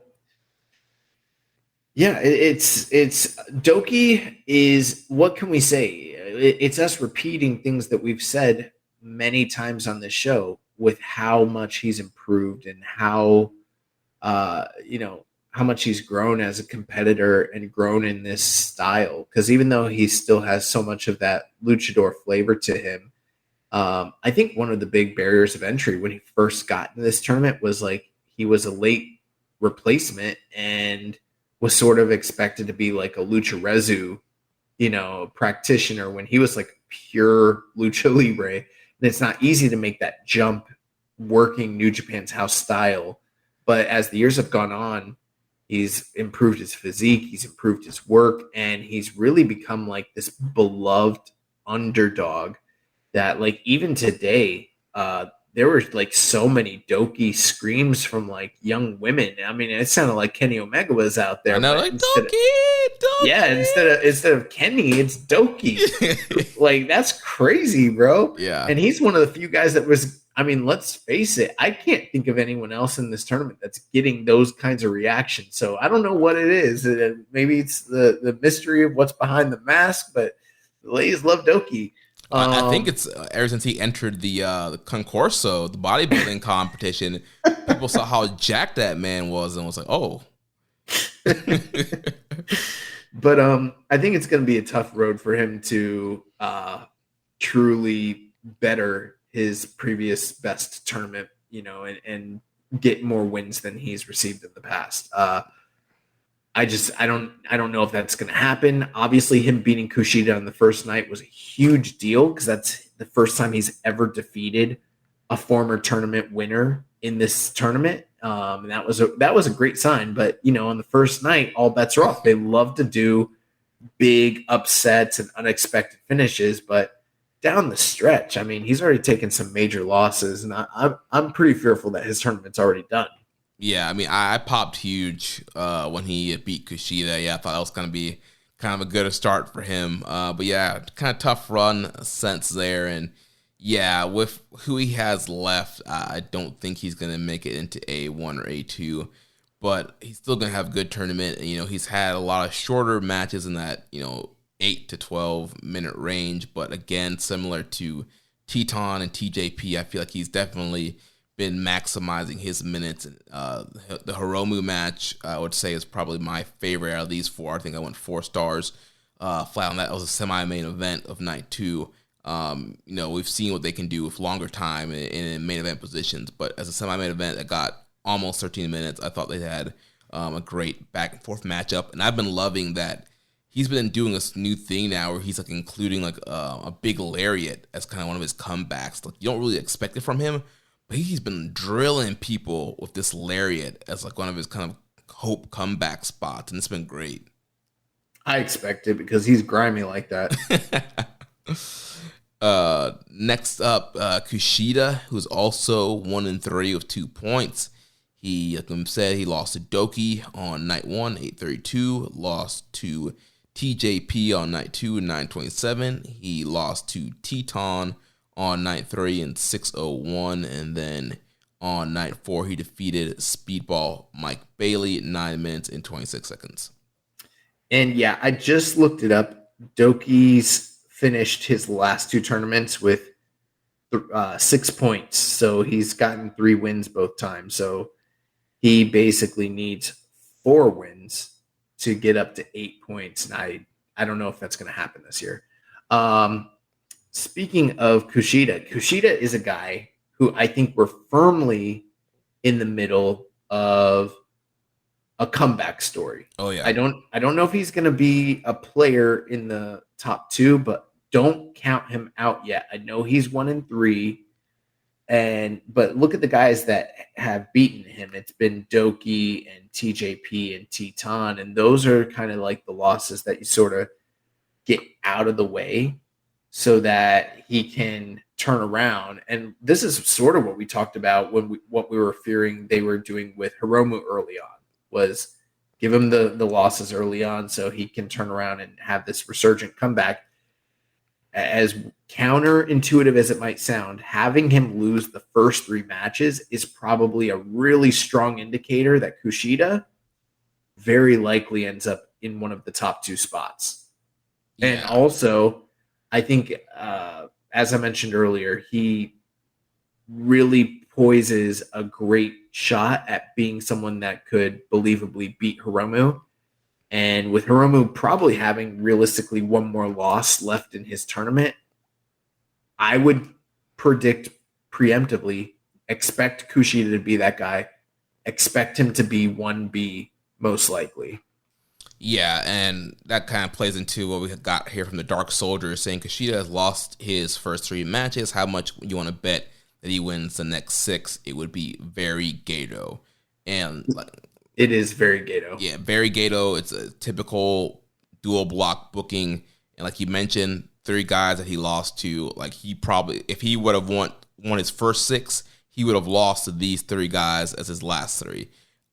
So he is in a very good position right now to kind of streak at the right time of the tournament. And everybody he has left are guys he can beat. And on today's show, he kind of made a shift. So today he went to wearing kind of the shorter tights instead of like the short, like the hoverboard shorts, like the time splitter shorts that he typically wears. And so changed up the gear. He had a lot more focus on his submission game in this matchup. He really tied up Mike Bailey, caught him in his guard, was going after the leg, going after the arm, and was finally able to submit him. So it looks like we'll probably get the shift into that, other gear that he's wearing now, and a more kind of serious Kushida. And I think he's going to be tapping a lot of people out on the way to the end of this tournament.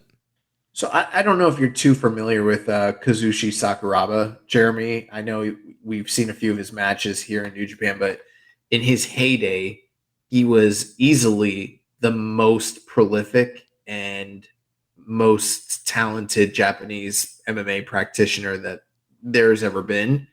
And Kushida was one of his like disciples. So that gear, that new gear that he's wearing, we've seen it recently. He wore that at the Impact versus New Japan show at WrestleMania weekend when he wrestled Leo Rush.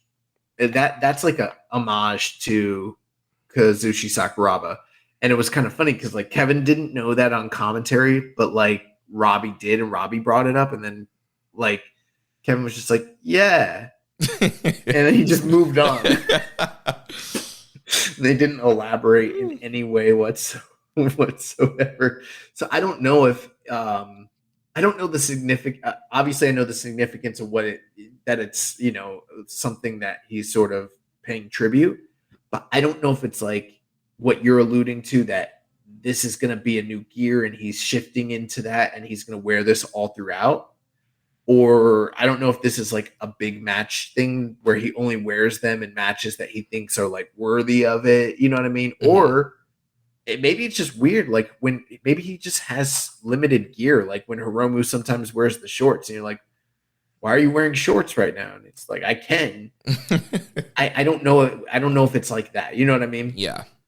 But I definitely do agree that him beating Mike Bailey, on the surface, it might just look like, oh yeah, I mean, he beat Mike. That's a good win, but he's still 1-3. It's like, no, that was a massive, massive win because Mike Bailey's one of the few guys that has a win over Hiromu. And in the A block, everything does center pretty much around Hiromu Takahashi. Mm-hmm. So anybody who beats somebody who, you know how they say to beat the man, you got to beat the man. Well, in this tournament, sometimes you got to beat the man that beat the man that beat the man. And so because that means that you win the tiebreakers. So him beating Mike Bailey is a huge key to, like, if it comes down to the two of them, he might get that extra push. Yeah. Also, another note about the people who have beaten him, all 3 of the people who beat him all have junior tag partners. So we could be seeing Doki and Kanemaru versus Jet Setters. We could see a rematch of Catch 2-2 and Jet Setters. And we could be seeing Teton and Bushi versus Jet Setters. And the way it's set up in this tournament, those are well-established teams. That's a great point to kind of point out. But, it's also one of those things where they've done such a good job with the junior division lately. They could pretty much most units have 2 juniors anyways, regardless. But yeah, that's something I didn't pick up on, and you're absolutely right. But I think by the time we talk next week, Kushida's going to be firmly in play to be a guy, like, to be one at the top of this block, not at the bottom. Yeah. So moving on to Sho, who's also 1-3 with 2 points. Night 1, he lost to Leo Rush in 4 minutes and 20 seconds. Night 2, losing to Speedball Mike Bailey, 12 minutes and 10 seconds. Night 3, he was able to defeat Ryusuke Gucci, 6 minutes and 29 seconds. And then Night 4, he lost to Hiromu Takahashi, 7 minutes and 38 seconds. And we had a question here from MJSPR. Is Sho now the hoe? I don't know what's going on with Sho. Like, there's been so many weird idiosyncrasies. Like, I don't get it.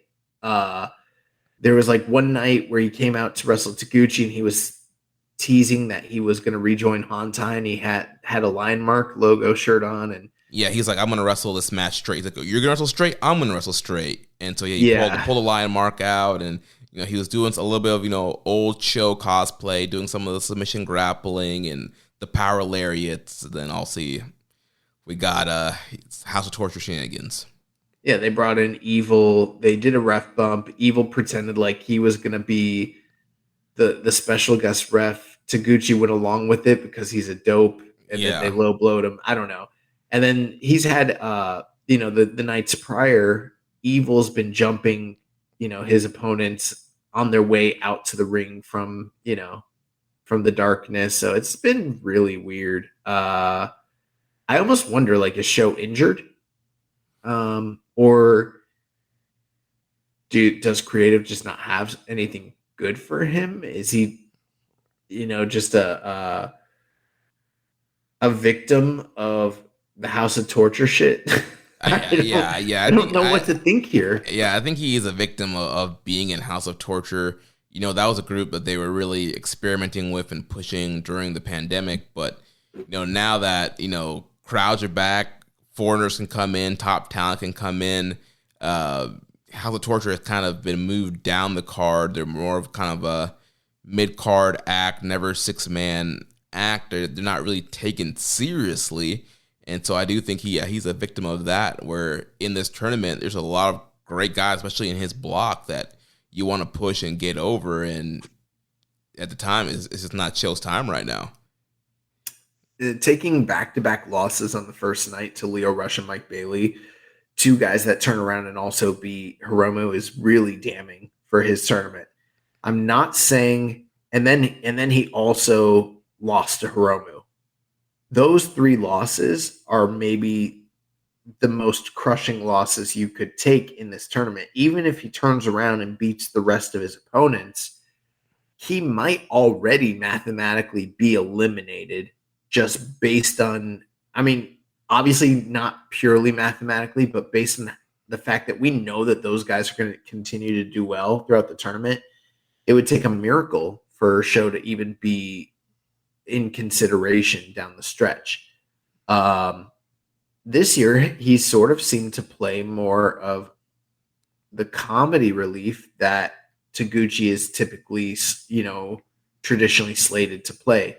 And in years past, when Show's in these tournaments, especially ever since the House of Torture defection, it's not like he's been a technical stalwart. There's always been cheating and things like that, but there's been a narrative that you could follow, and he's always done well in the tournament and been in play. And this year, they've had him doing much, much heavier shenanigans. He's taken major, major losses, and I don't know what this is leading to. Could it be something where, like, maybe it's Sonata-esque? Maybe his story isn't even wrapped up in this tournament, but this could be a launching point to something else that's down the road for him, and we're not seeing the bigger, greater picture just yet. That's possible. There's also the possibility that maybe he uses this tournament as a catapult to go after, like, the junior tag titles or something like that, and there's some other goal in mind. So I don't want to completely write him off. I have to imagine they have something planned, but as it stands right now, May 16th, 2023, 10:19 p.m. Eastern, it does not look good for this guy, and I don't know what to think. Yeah, and we have a question here from OK890. Do you think Show and Evil's teasing of fighting clean will ever lead anywhere? And as of right now, I don't think so. But like you said, there's got to be some kind of plan. But to me, on night one, when he lost to Lio Rush in 4 minutes and 20 seconds, that was a statement to me, like, this guy is going to be a geek of this block. Do not take him seriously.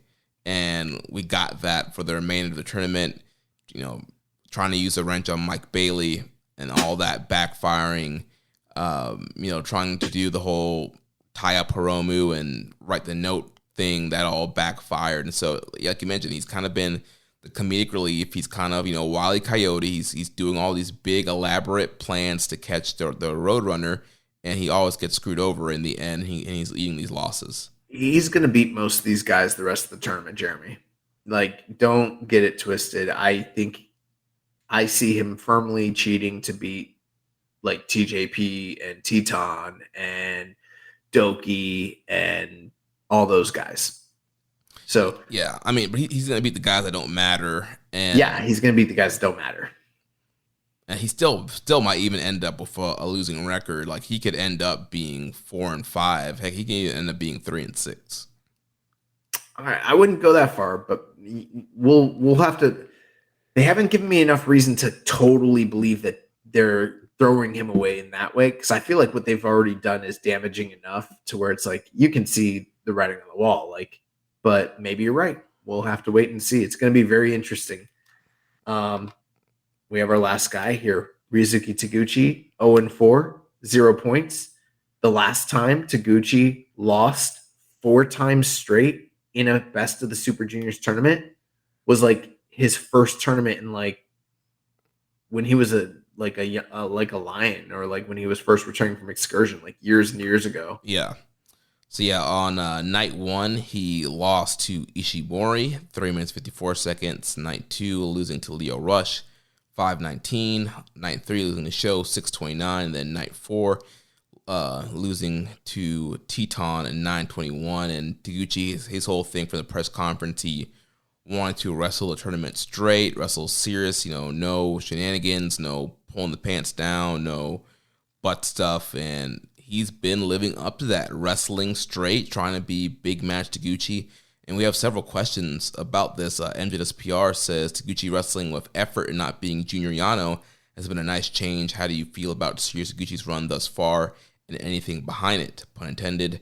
Dark Soldier says, how freaky spooky is it watching Serious Taguchi? Even his hairstyle harkens back to his feud against Devitt and Omega, where Taguchi was a top babyface junior.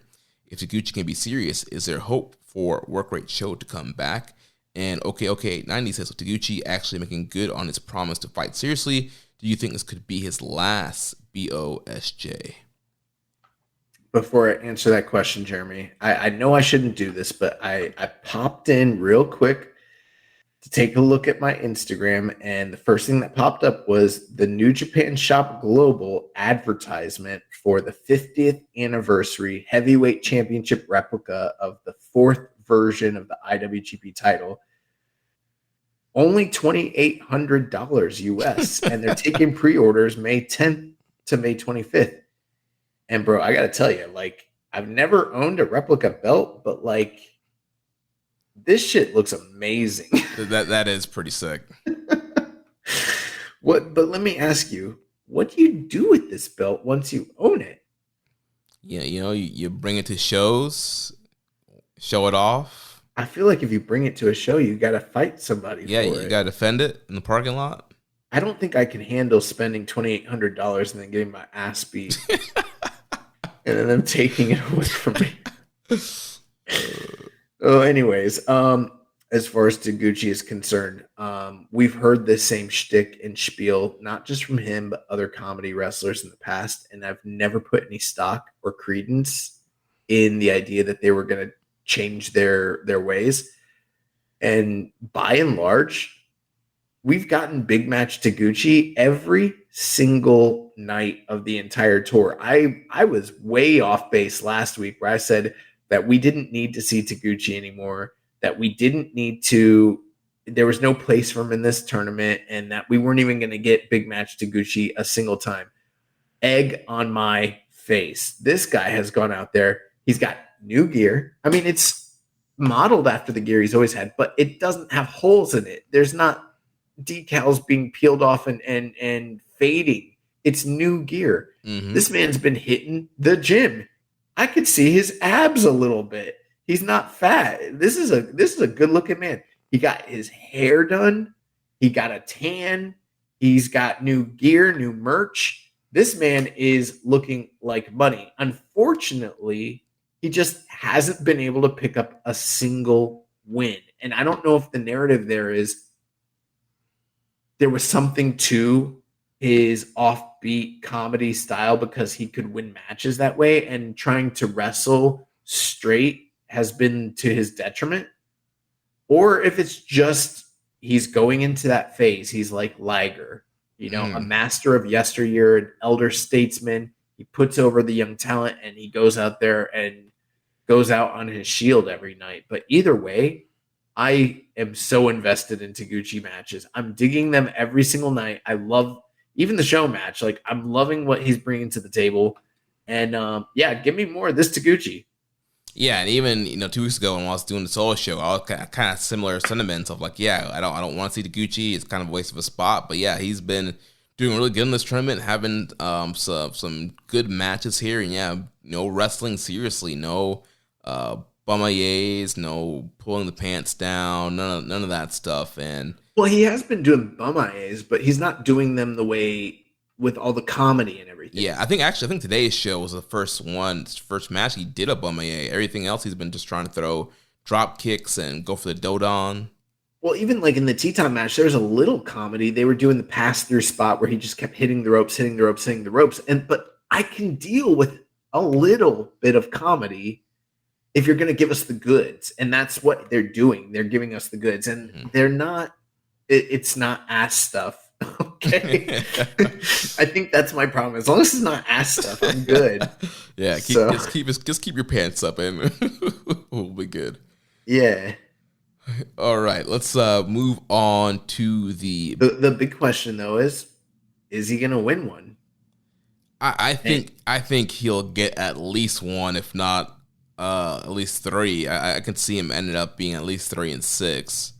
Well, one thing that we need to pay attention to in cases like this, it's not uncommon for someone that's on a losing streak to go into the final night and maybe try and get that elusive final win.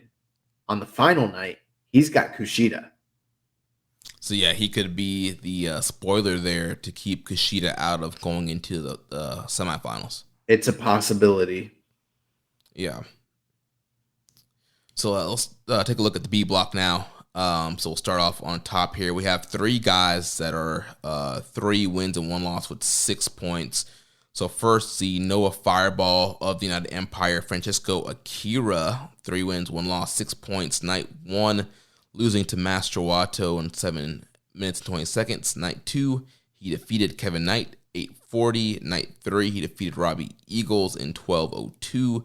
And then on night 4, he defeated his stablemate, Dan Maloney, 8 minutes and 27 seconds. And this is a talking point that I think is a little bit lost. The B block, 2 things. Number 1, very parity-based.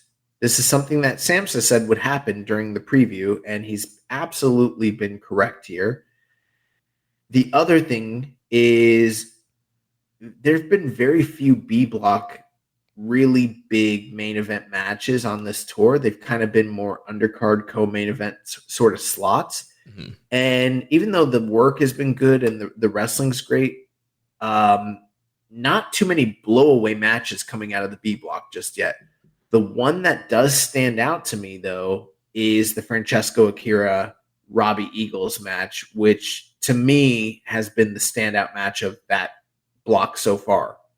Yeah, I'm looking at my ratings right now. I think, that is the highest rated match that I have, I think, from the B block with 4 stars. Yeah, that was a really fun matchup. Yeah, and, to me, I don't want to take anything away from Francesco Akira. He's having a great tournament. He lost to Wato, and then he beat Kevin Knight, Eagles, and Dan Maloney. The Kevin Knight and the Dan Maloney matches aren't surprising to me. It's the Robbie Eagles match. That's a major one because you have to imagine Robbie's going to be a big player points-wise in this tournament. And obviously he lost to Wato, so that's not great. But I don't know if I would turn around and say, like, Akira has really established himself from the pack. He's got one big meaningful loss and then one big meaningful win, but he still has he still has Desperado, and and he still has Clark Connors on the docket. So his tournament to me is still very much like up in the air right now. Yeah, and even though like, in the A block, you have some guys that are 3-1, and you think, oh, they're definitely going like Leo and Mike Bailey. Akira's a guy that I can see eating a lot of losses, even though he's 3-1 right now, right, and not being in contention to get into a B1 or B2 spot. I mean, I don't think it would be a bad call to maybe invest in the guy and see what you're doing, and that's kind of the nice thing that they have going with this playoff system is you can get more people through into the finals. But at the same time, like you said, I think it would be reasonable to expect Akira maybe to not be one of those guys because he still has some pretty tough opponents. And the wins that he does have are wins, aside from the Eagles match, they're wins that you would have expected him to get. The other thing, too, I don't feel like he's necessarily definitively winning all these matches. Some of them are kind of like he's getting by. Yeah, the Eagles match is kind of be a right place, right time. He was able to move out the way of the 450 and then catch him with the fireball knees to the back of the head to get the win there. So, right, they're not laying these matches out in a way to where I'm like, oh, he's fucking people up, like he's in the middle of a run. Yeah, he's just kind of squeaking by, kind of getting the right reversal at the right time versus kind of being super dominant and just mowing people over. But he's still been very impressive nonetheless. But I have to wonder, man, like, does he ever build up calluses on that chest, or is this just something he's going to have to live with, like working this style, getting these chops and just having, hamburger meat for a chest? Yeah, that thing gets busted open like every night. It must be painful. Yeah, it's going to be rough. Yeah, but Akira, I love the dude, full of charisma. I love him. He's just, cursing and talking trash in Italian the whole time and super fiery. Yeah, he's definitely a great guy to have in this tournament. So next up, our good friend, Robbie Eagles, 3-1 with 6 points. Night 1, he defeated Yo, 13 minutes and 6 seconds. Night 2, he defeated Clark Connors, 5:57. Night 3, like I mentioned, he lost to Francesco Akira. And then on night 4, he defeated Bushi, 9 minutes and 20 seconds. Like I mentioned earlier, I don't know that the B block has been given as much opportunity to shine because there's been less big matches with a lot of time given.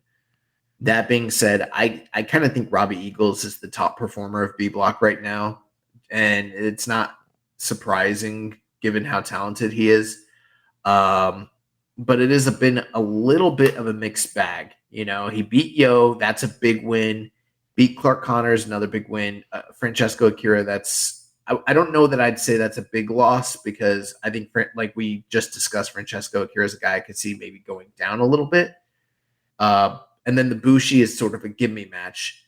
What's really going to tell the tale is when he faces like Desperado and maybe like Kanemaru, who's really tricky and can beat anybody on any given night. But Robbie's, to me, got a little bit more of a solid foundation, given that he's beaten Yo and Clark Connors already.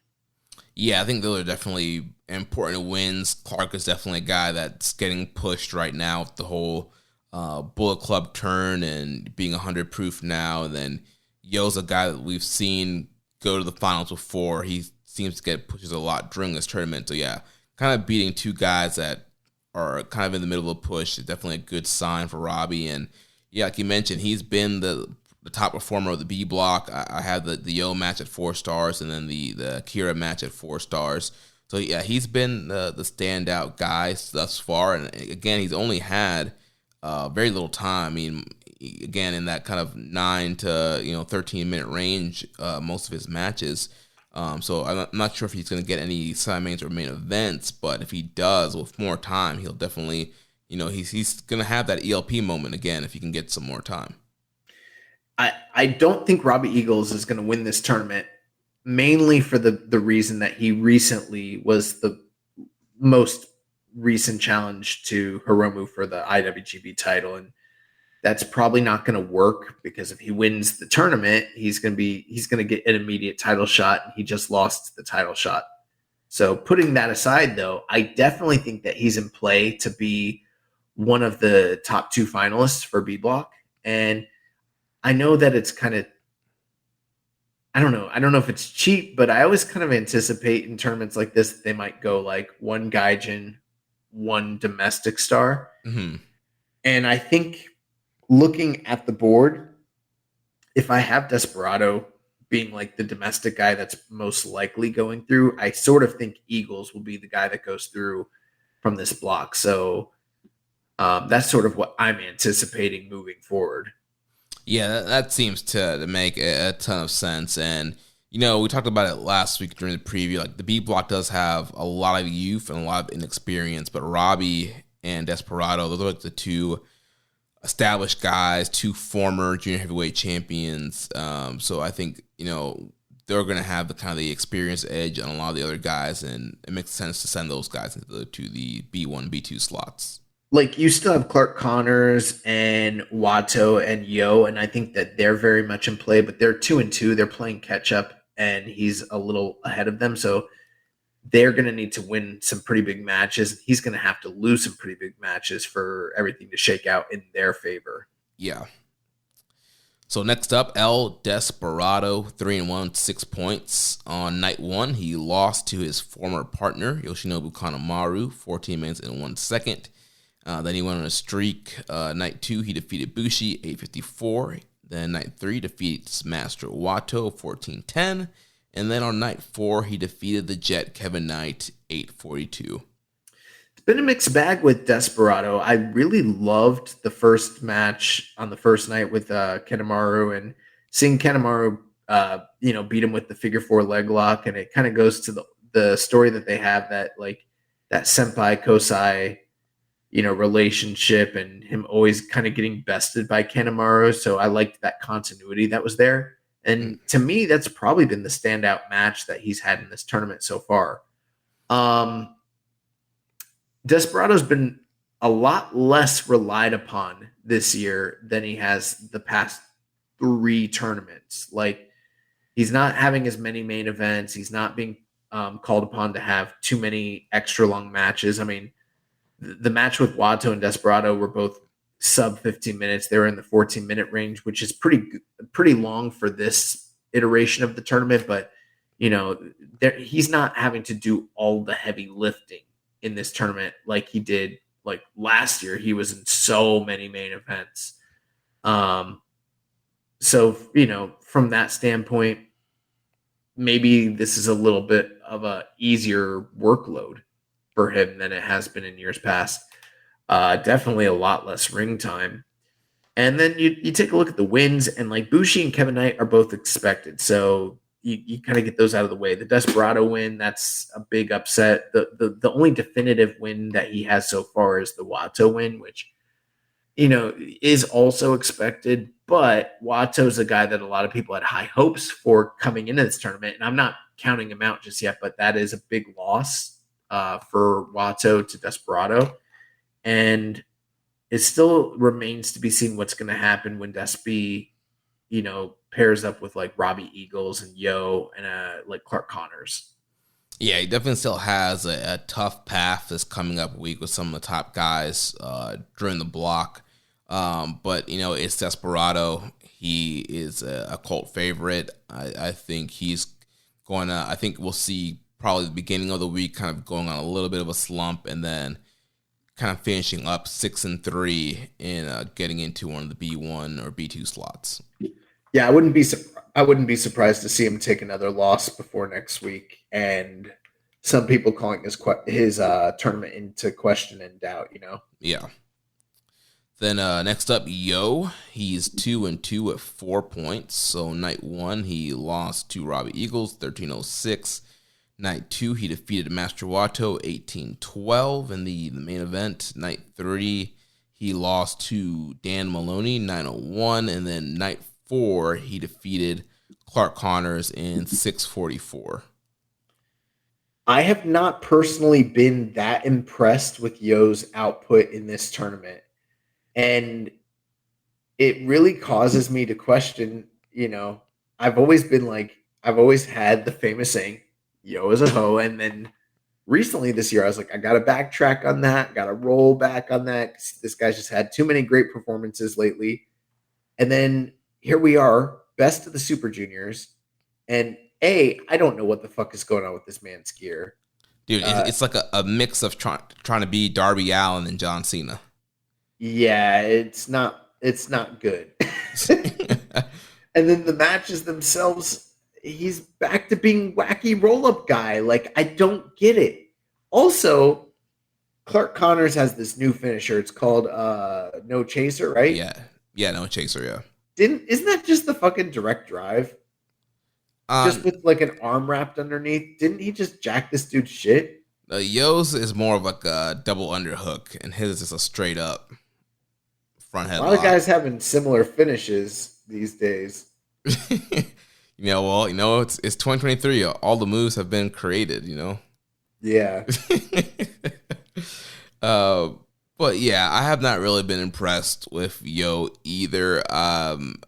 He's been kind of really aloof and just kind of goofy.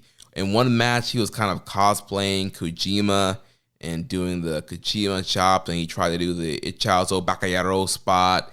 Another match, in the Connors match, he was trying to be like Yano. He pulled the turnbuckle pad off and was doing those kind of antics. So it's been a kind of a really weird tournament for him. And the funny thing, like on commentary, they're putting over Kevin's like, I thought this guy was, a guy that didn't seem interested in wrestling. He had other interests, but he really kind of picked it up.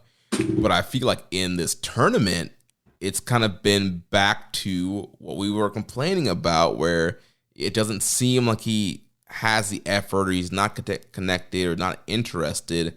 And I'm starting to come to the conclusion, maybe Yo is just a tag team wrestler. When he is with Sho, he was great. When he's in there with Leo Rush, he's great. But then you put him in there by himself, you give him some opportunities, and it's hit or miss. Or you're getting, like you mentioned, the wacky roll-up, you're getting him doing weird cosplay, and it's just not been great. Yeah, I've been kind of confused why he's throwing all these homage spots to his current teammates. So he's like, paying tribute to the guys in Chaos / Hantai, but it's like he's like paying tribute to like Tenzan and Yano and Kojima and stuff. And I'm like, is this gonna win you the big one, bro? Like, what are we doing? I don't get it. That's the thing. I'm scratching my head and I'm kind of confused. Yeah, and I'm not engaged. Yeah, and he's supposed to be one of the top guys in this block. He's a former finalist. Former junior tag team champion multiple times, Super Junior Tag League winner.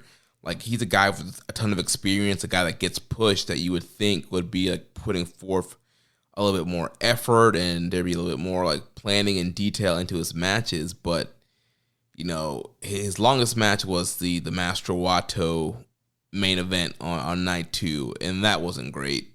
And then everything else has kind of been shorter and him just kind of goofing off. Yep. We had an interesting question, though, from Heavenly Halberd saying, what do you think made the charisma switch finally flip for you? I mean, I don't know that it has.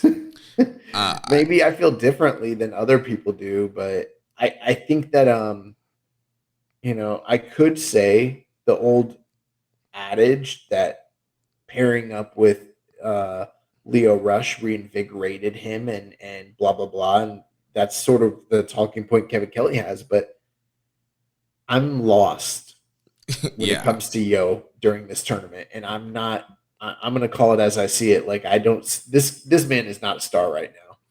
Yeah. And I don't feel like he's getting big reactions from the crowd. Like, he's getting fine reactions, but from a guy who was just recently in a final, you think there'd be a little bit more of a fanfare, a little bit more of a bigger reaction for him, but not hearing that, not seeing that, I'm not seeing the charisma. I saw it when he was teaming with Leo, but when he's just on his own, it's not it.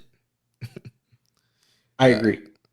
So next up, Master Wato. He's also 2-2 with 4 points. Night 1, he defeated Francesco Akira, 7 minutes and 20 seconds. Night 2, he lost to Yo in 18-12. Night 3, he lost to Desperado 14-10. Night 4, he defeated Yoshinobu Kanemaru 9 minutes and 38 seconds.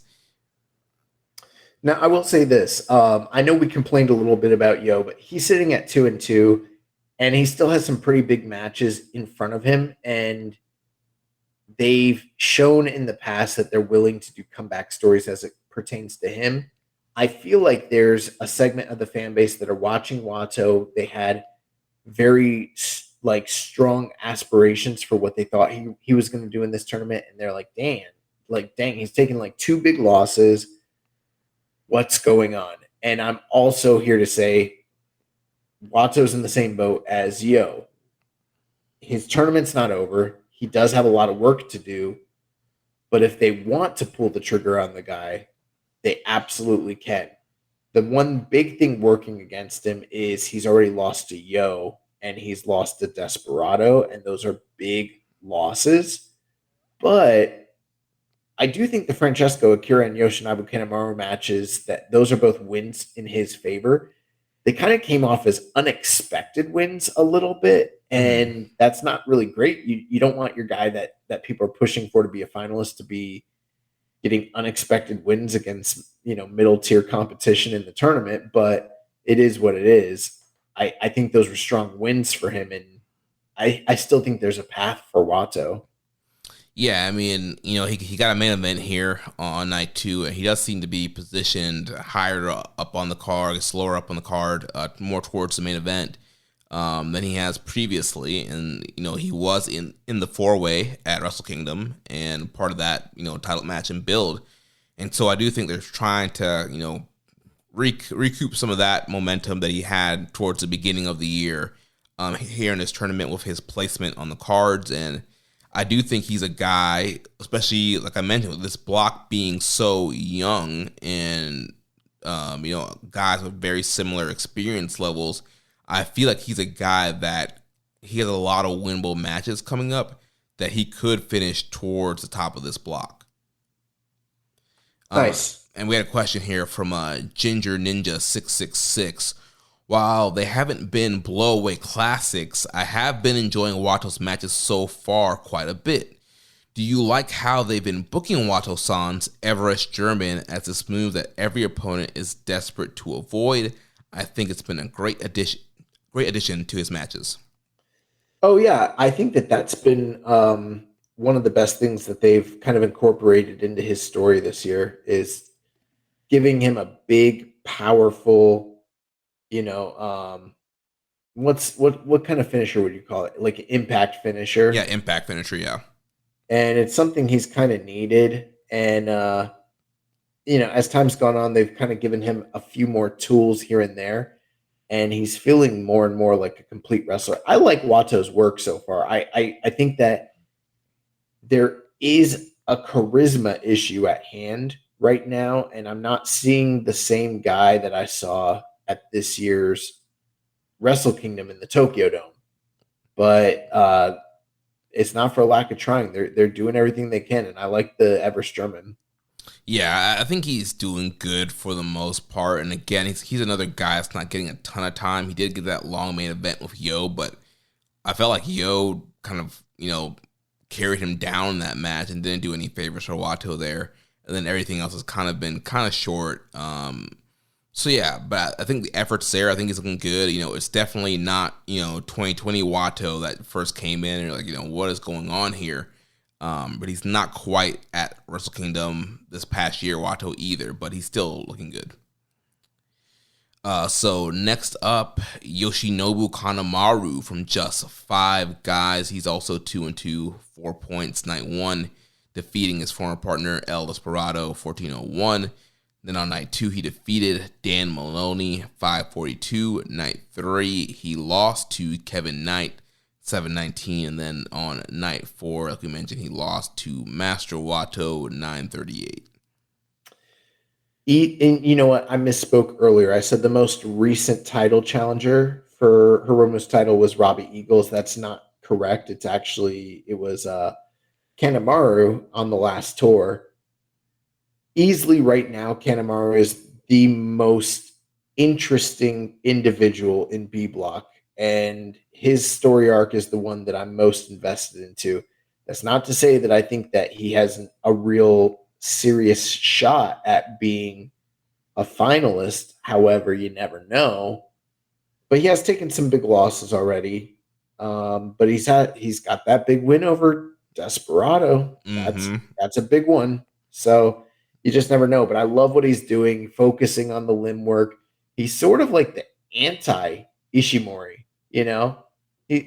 His matches are all kind of, in a certain sense, similar. Like, you know what he's going after. He's going after people's legs, but he's doing it in such fun, cool, inventive, and creative ways that it's kind of forgivable, but that you know he's going after a figure four leg lock. I think Ishimori should study Kanemaru. Yeah, which is funny because I know they have a history rivalry from Noah that kind of spilled it into New Japan. But yeah, with Kanemaru, I feel like he will kind of study his opponent and figure out, oh, how do I attack the leg for Desperado? How do I attack the leg for Master Wato? Like, there are different, he kind of has it's the same game plan, but different strategies of the game plan depending on who he's facing. And so, yeah, there's been a lot of interesting ways to kind of get into the limb work, get into the figure four, and, you know, winning the matches with those figure fours, getting that finish over for him. And again, with the new look, being a part of Just Five Guys and just having a title shot, I do think all of that is good signs for him to potentially pick up more wins than losses in this next week of the tournament. I mean, right now, as unbelievable as it sounds, he's the ace of his group for the juniors. He is. Yeah, he is. Doki's like his underling and like the underdog, and you know, Taka's the old man, and Kanemaru's the young, fresh junior stalwart of the group. But yeah, I mean, he's had some really good matches. He's been fun to watch here. So moving on to the next guy, the Drilla, Dan Maloney from the United Empire, making his New Japan debut. He's currently 2-2, 4 points. Night 1, he defeated Bushi, 7 minutes and 12 seconds. Night 2, losing to Kanemaru in 5:42. Night 3, defeats Yo, 9:01. And then on night 4, he lost to his United Empire stablemate, Francisco Akira, 8:27.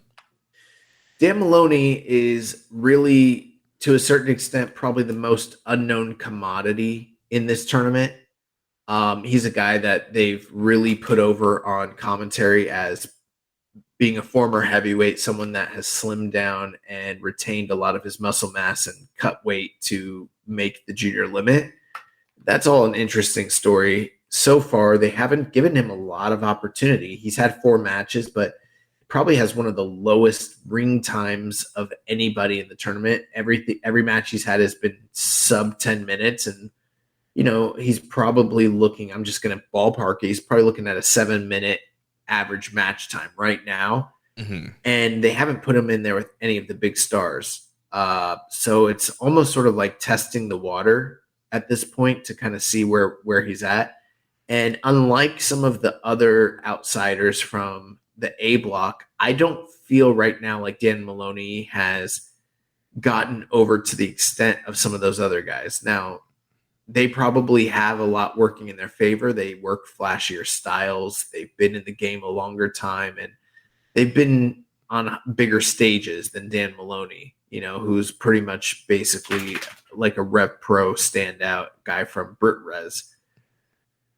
Yeah. I say all that to say this. I think that he should, at this point, and I'm not saying he's not doing well, he's doing well, but because he has so much working against him, they don't know him. He's never been on a big stage. He doesn't have an established name.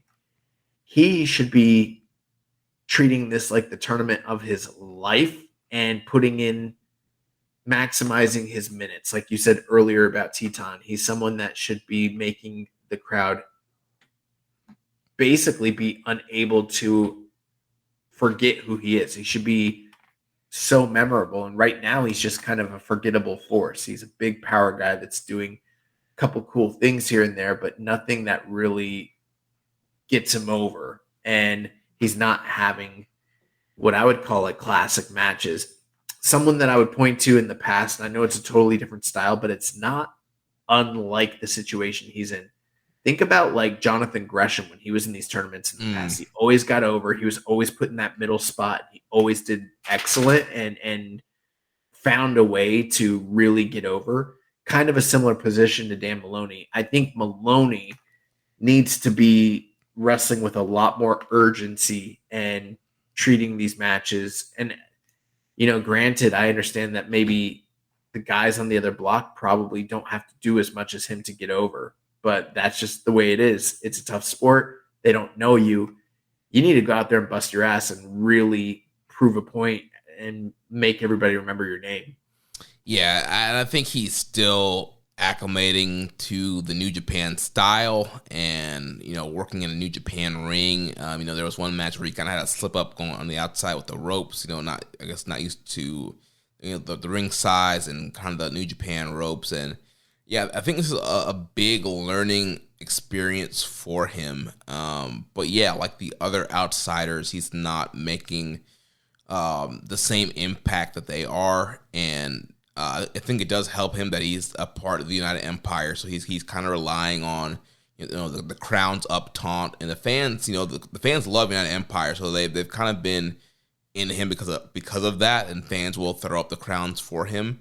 But outside of that, yeah, we still haven't seen, a ton of what his personality and character is. I know they're kind of pushing him, like you mentioned, this kind of power junior, this guy that was a heavyweight, but now he cut down. He's a junior, and he uses a gore because it was passed down to him from Rhino, and his finish is awesome. The Drilla Killer, which is pretty much like Brody King's Gonzo Bomb, where he picks him up in the powerbomb position and drops him down into a pile driver.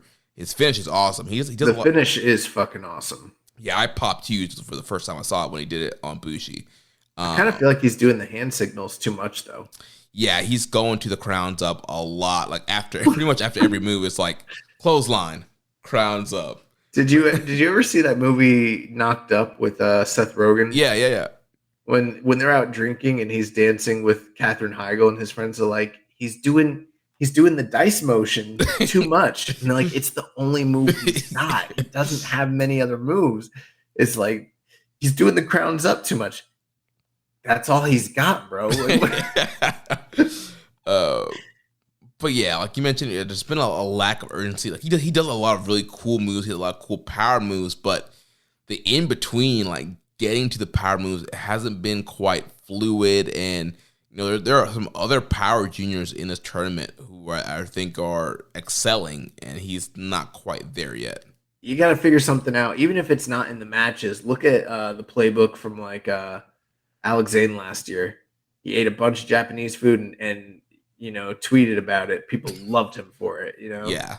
And I know that, again, United Empire, they're kind of this weird spot of being heel, leading tweeners. And he does seem to be more on the heel side, but still, like, there's got to be something he can do to kind of get his personality and character over more. He's still got Despy on the docket. He's still got Robbie Eagles on the docket, a few other big matches. So, yeah. So next guy, also 2-2, is 100 proof Clark Connors, now representing the Bullet Club.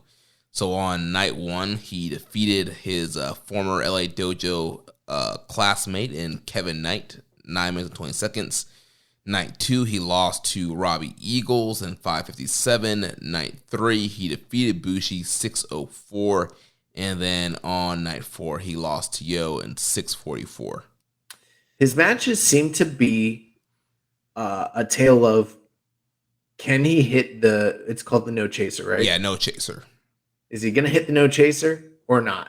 And there's a lot of guidance and coaching from Geto on the outside during his matches, which is interesting because I can't recall any time where any junior in the Bullet Club really had Geto leading them. So that's always been a spot sort of reserved for the major stars of the Bullet Club, like,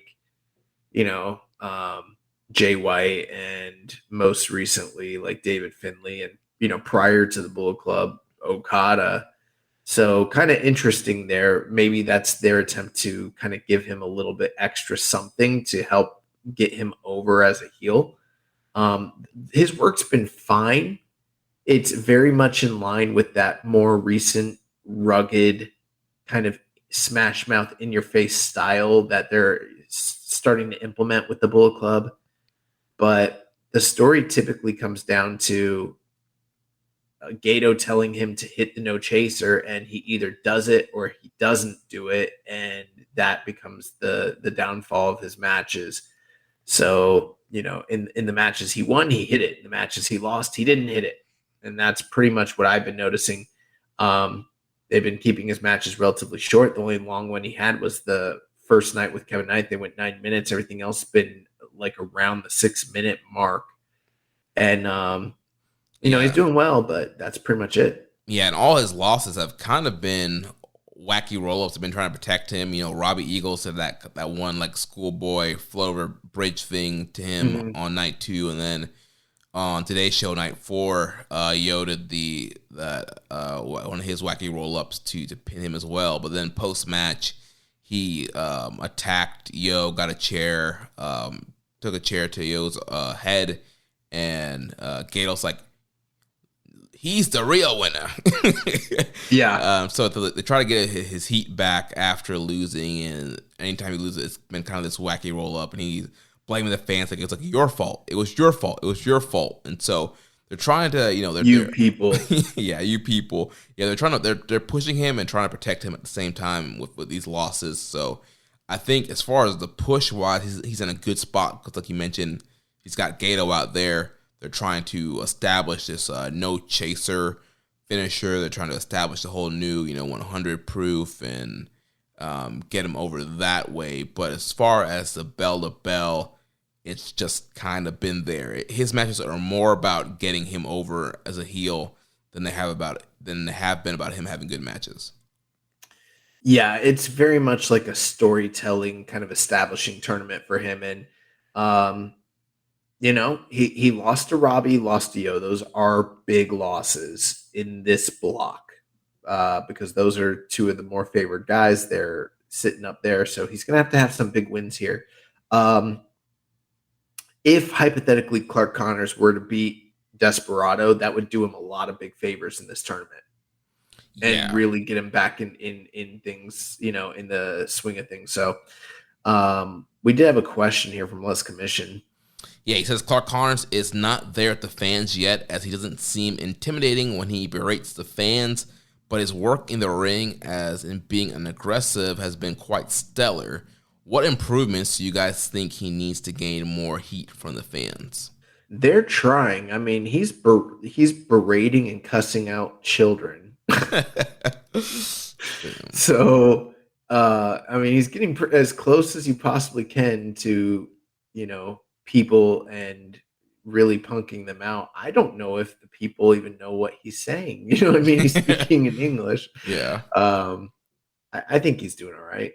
I think this is an establishing tournament. I don't think he needs to do anything differently so far from what I've seen, other than, if it depends. I mean, what's the goal here? If the goal is to establish him as a great wrestler who can really go, maybe put him in there with give him more time and put him in some main events with, like Desperado and a few other people and watch him go. But if your goal is to get him over as a shitbag heel who cheats, maybe have him cheat more. Maybe have him do more Bullet Club / House of Torture shenanigans, the kind of shit that I hate. Yeah. Maybe that's what people are asking for. I don't know. Well, it's hard because Finley's whole vision is to be savages and killers, and Finley hasn't really been cheating, and neither has Clark. It's all been about us being super aggressive. So it's kind of hard to get heat when you're not really cheating it. You're just being a badass, and so that's not really something that's getting him heat.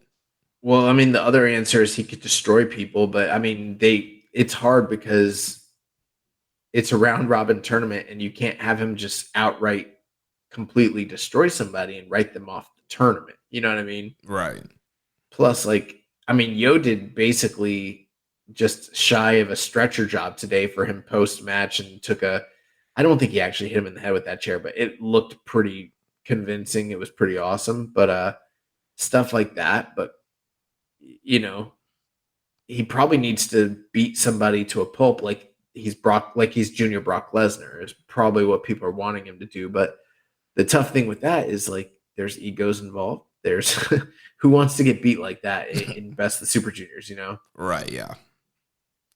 So moving on to the Jet, Kevin Knight, one half of the IWGP Junior Tag Team Champions. He's 1-3 right now with 2 points. On night one, he lost to Clark Connors in 9:20. Night two, he lost to Francesco Akira in 8:40. Night three, picked up his first win against Kanemaru, 7 minutes, 19 seconds. And then on night four, he lost to Desperado, 8 minutes and 42 seconds. Yeah, I think Kevin Knight's doing really well. He's getting over with the crowd. He's eating losses like we expected him to. There probably is some sort of narrative surrounding all this because of the fact that he's one half of the IWGP Junior Heavyweight Tag Team Champions, that this will, open them up to future title challenges down the line. But, he's very recently graduated from the dojo and he's the least experienced of anybody in the tournament. So it's not that surprising, the record he has. I would probably expect him to pick up a few more wins and maybe end with like 3-6. Probably sounds about right. Mm-hmm. But he's endearing himself with the crowd. He's getting over. They know his big spots. They know his comebacks and stuff. So I think it's really, again, it's sort of like an establishing tournament for him as well. Yeah, I mean, he's been a lot of fun to watch. To me, he kind of has the essence of what Best Super Junior should be. A lot of high flying, a lot of really cool moves, a ton of energy. You talk about charisma. This guy has charisma, oozing off of him, and yeah, getting over quickly, learning Japanese.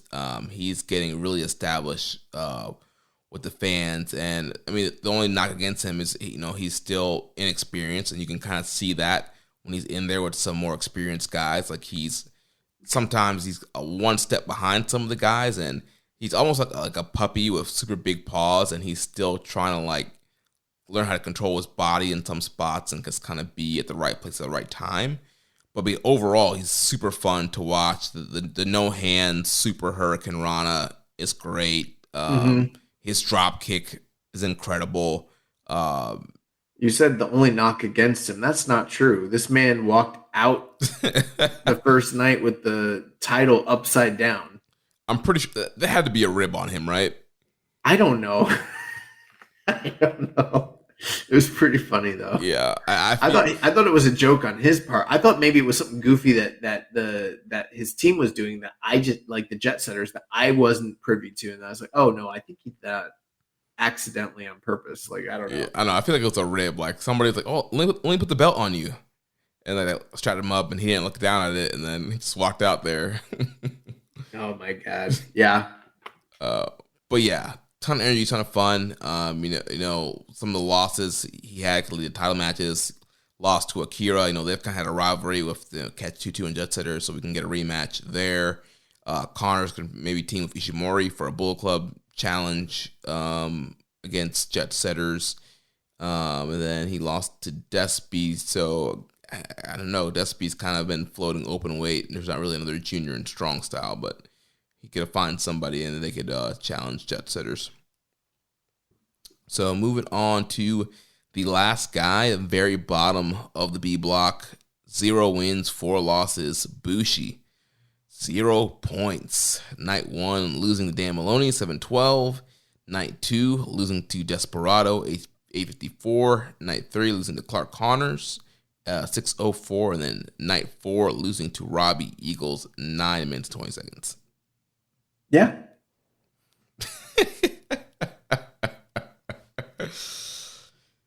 What do you want me to say? I mean, Bushi is gonna Bushi, man. He's gonna come Bushi's gonna Bushi, bro. Like that. I'm fine with this booking. It makes sense to me. comes out there with the fly mask, the fly. Bro, this man is buying multiple. He's not buying one mask per night. He's buying multiple new customized masks every single night for the entire tour, and he's 0-4. It is bewildering. This man puts so much effort in the entrance and the swag, and then he gets in there and he does his thing. So yeah, I mean, he's been fine. I mean, nothing horrible, but just kind of your gentleman's three affair with him.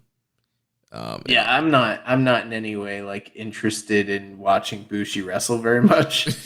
Yeah, but luckily all his matches have been really short. So yeah, they've been fine, and he's not been winning. I'm sure that will turn around to some degree. Maybe, who knows? Maybe he loses everything, and that's the story, and something interesting will come out of it. I don't know.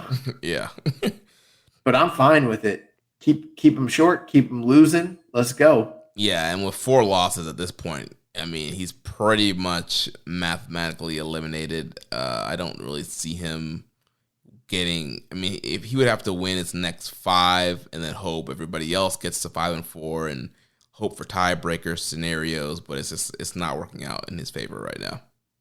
Yeah. So a few questions here. Rambo and Slam Pig says, after the first few nights, who do you think has most surpassed expectations?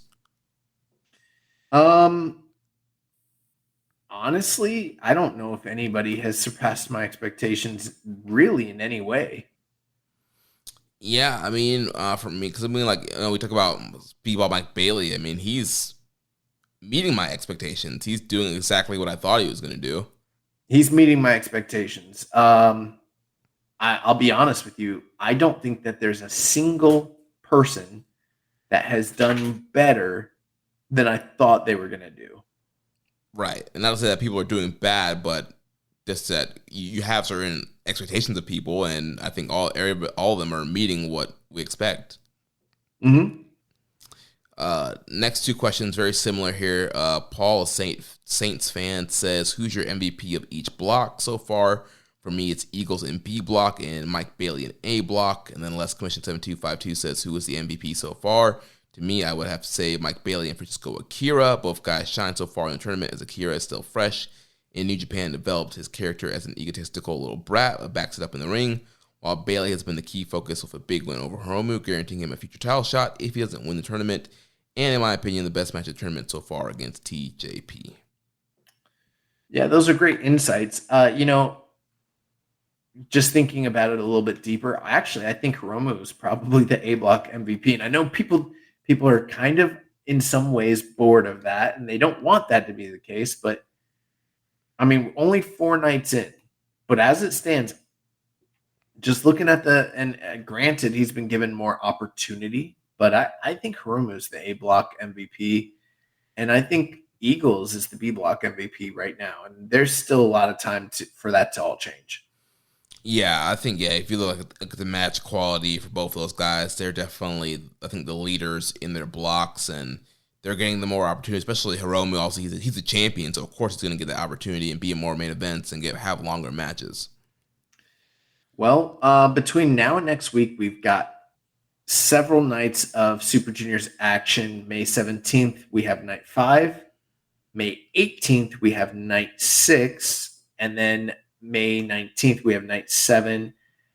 And then we get 1 day break, and we come back on the 21st for night 8. And then on that exact same day, we have New Japan Strong Resurgence in Walter Pyramid taking place here in the U.S. I don't know. Do you want me to go over all these tournament matches?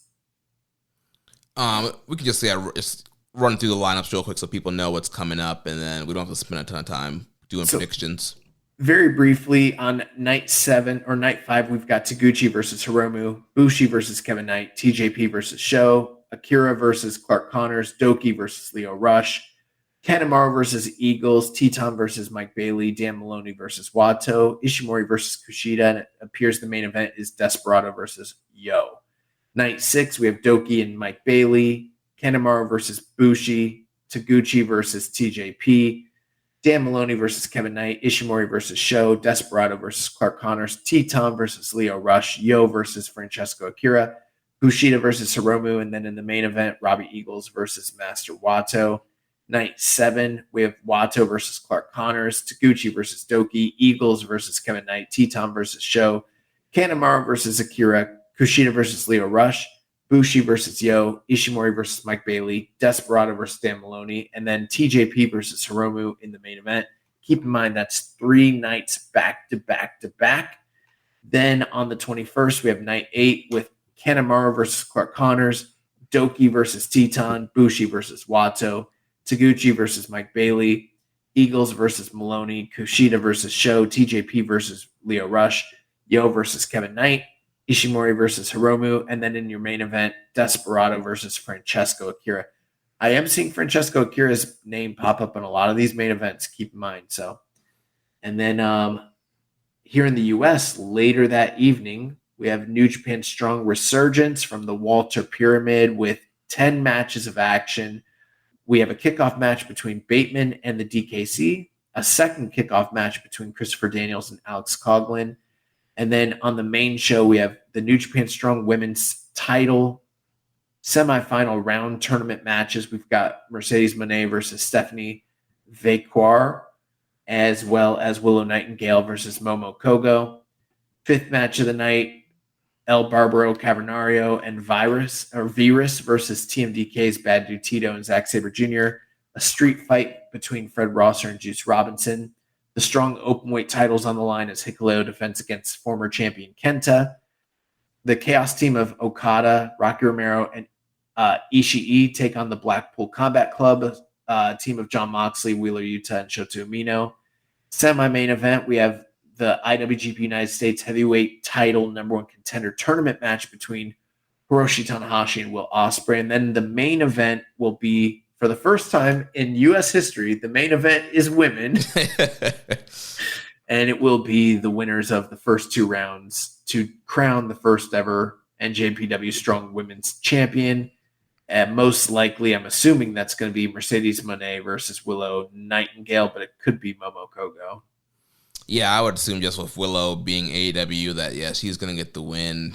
And yeah, we're going to end up with a Mercedes Willow main event. And I know there's a lot of question and speculation on what is Moné's future with New Japan Stardom, Bushi Road, and what her plans are. But I have a hard time seeing her not walk out of this building with the Strong Women's Championship.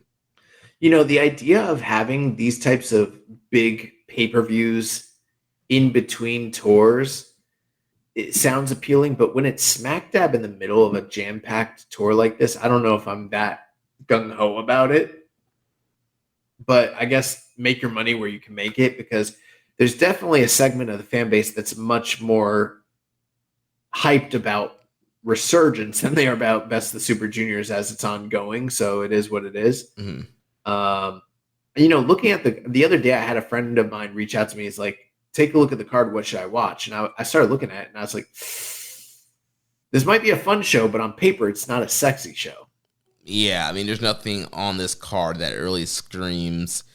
Tanahashi and Ospreay could end up being great. The six man, I think they're gonna set up whatever they're gonna do for Dominion there when you have Mox, Yuta, and Umino against Okada, Rocky, and Ishii. So that could be fun, and that can set something up. But everything else, I think, will just be fun. Yeah, I mean, with Tanahashi and Ospreay, that looks compelling on paper, but you just never know with Tanahashi's condition recently, plus Will returning from injury. But that will probably be very good. I do think that the TMDK match against the Luchadors will be sneaky good and very fun. Mm-hmm. And then the Chaos match with Okada, Rocky, and Ishii against Blackpool Combat Club, like you mentioned, that will probably be really compelling. And I'm sure the crowd is going to be very hyped when inevitably we see Okada and John Moxley finally, come face to face and everything like that. But I don't know. I'm just not that interested in Rosser and Juice or Hikuleo and Kenta. And honestly, the Strong Women's title tournament. If it's very good, I will be kind of surprised. And I hate to say it that way, but this just doesn't look like, in terms of great women's title tournaments I've ever seen on paper, this ain't it. Yeah, I'm not familiar with Stephanie Vaquer, and I know of Momo Kogo, but I'm not super familiar with her in-ring work. So, yeah, I'm just not sure, how this whole thing's going to end up looking. Well, that is going to do it for upcoming shows. Let's jump into the news. So they announced 3 matches for the 6-9 altogether now 2 pay-per-view show from Sumo Hall in Tokyo. The show is coming 5 days after Dominion, and it has, New Japan, All Japan, and Noah doing joint matches. The main event is going to be Hiroshi Tanahashi teaming with All Japan's Kento Miyahara and Noah's Keito Kiyomiya against Okada, Yuma Aoyagi, and Kano. It also features promotional top rivalries with like Okada and Tanahashi, who are tag team partners, but have this big rivalry, and then Kiyomiya, Kano, and Miyahara Aoyagi. So it's going to be interesting. Plus, Okada and Kiyomiya have that recent history against one another, so look out for that. In other matches that were announced, Tetsuya Naito and Shingo Takagi and Bushi of LIJ will be going up against All Japan Suwama and Yuji Nagata, who is still a New Japan guy, but the current All Japan Triple Crown champion. And they'll be teaming up with Yuma Unzai. And then aside from that, we've got Hiroki Goto and Yoshihashi, and Tomohiro Ishii taking on Noah's Masa Kitamiya, Daiki Inaba, and Yoshiki Inamura, which that sounds fucking awesome. Yeah, that's going to rock. The company did a poll for the top 5 matches in the history of the Super Juniors tournament. Keep in mind, polls like this are filled with recency bias, but Hiromu Takahashi versus Desperado in 2020 was first, followed by Shingo Takagi versus Will Ospreay in 2019, Robbie Eagles versus ELP from the 2022 tournament, Koji Kanemoto versus El Samurai in 1997, and Ricochet versus Will Ospreay in 2016.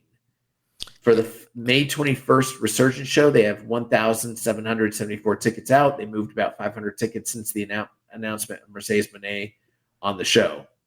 In an interview with Sports Illustrated that was published on Tuesday, Kenny Omega left the door open to teaming with Okada again.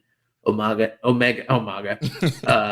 said he had fun working with Okada at New Year's Dash and wouldn't mind having his back in the future. We're in completely separate divisions right now, and since I'm the U.S. champion and he's competing in the IWGP heavyweight division, it's good to let us exist in our respective worlds and be comrades for a change. Last bit of news here. Rev Pro UK, Saturday, August 26th at the Copper Box. They have announced for their anniversary show a singles outing between Will Ospreay and Shingo Takagi. Jeremy, you going to be there? We'll see. I mean, I will be in Europe. I am going to All In Wembley Stadium. So we'll gotta see. So, I mean, this is kind of a partial anniversary trip, part birthday trip. So we'll see if I could sneak in a Rev Pro as a part of the birthday part of this thing. Bro, just here's how you sell it. Give her some money and send her off to go do whatever the fuck she wants to do. And frame it like you're doing her a favor. Be like, oh yeah, I booked blah blah XYZ for you for the evening as an anniversary present, and then you go watch wrestling. Tell me that shit won't work. We'll see, but yeah, it would be kind of a shame to miss Ospreay and Shingo live at the Copper Box, but. Hopefully Will be on the all in show, and Shingo being in the country, I would love to see him on the all in card as well too. Final thing, Kyle Fletcher will be getting an AEW international title match. He attacked Orange Cassidy last week on Dynamite, and so he's the next title challenger. All right, we're running close to time. Do you want to do any of these questions, or should we bump them? Let's just knock them out real quick. Whatever. All right. True Life Soldier says a few months ago, Rush tweeted that it's time for the leaders to unite with pictures of himself, Andrade, and Naito. Throughout the years, I always thought that it was a total waste of potential not to have a globally united Ingobernables vision. I've watched these guys teaming together in CMLL, AEW, and NJPW through the World Tag Leagues and Fantastica Manias. The Superstar aura is definitely there, and the merch is still selling like crazy just by looking at the New Japan fans in the arenas. My final question is this. What is the best way to create an ultimate faction that creates the most buzz and makes the most amount of money? My guys can still run it with creative thinking. Simple answer, you do it all in one company with one booker, and you don't do it across any companies, period. And if you can't do it in one company, you don't fucking do it. Yeah, I mean, I think we're even starting to see with Bullet Club, with having it spread out through different companies, different versions, it does kind of water and dilute the main thing.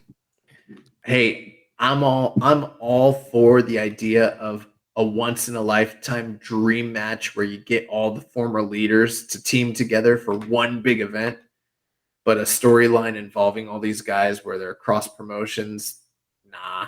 Yeah. Not going to work. Brother Dime says, is there any talent from AEW and or Impact you would like to see in the G1 this year? Short answer, Bryan Danielson, but it's never going to happen. Yeah, I mean, Bryan Danielson is probably the first person on everybody's wish list. I mean, Claudio Castagnoli would be cool as well. I guess I'll just settle for Kenny Omega at that point. I guess I don't know. Whatever. You don't want to give me Danielson. I'll take Kenny. I guess. Hawaiian Punch BB says, now a bunch of excursion match questions. Recently on a Noah show, a female fan stormed the ring and vented her frustrations with Kaito Kiyomiya. Did Okada break this man? I don't watch Noah. I'm struggling keeping up with this tour. Maybe. I don't know. I hear they're bad at booking over there. I don't know.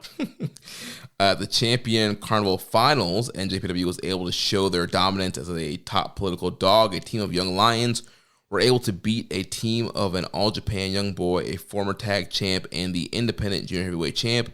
A team of Kojima and Nagata did lose, but to a team that included Oscar Lube.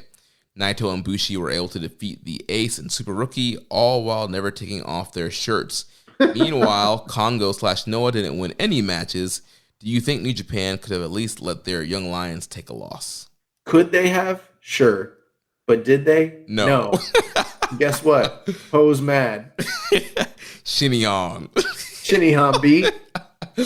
Naito and Bushi were incredibly over with the All Japan crowd. Naito had great interactions with Miyahara and Anzai. Do you think New Japan will allow LIJ to have a big 10-man tag match with All Japan's anti-invader army like they did with Kongo? Some people wish to see LIJ as a dominant invader force in Japan. Can NJPW even afford to let their most popular stable miss a couple of tours? I don't know. Probably not.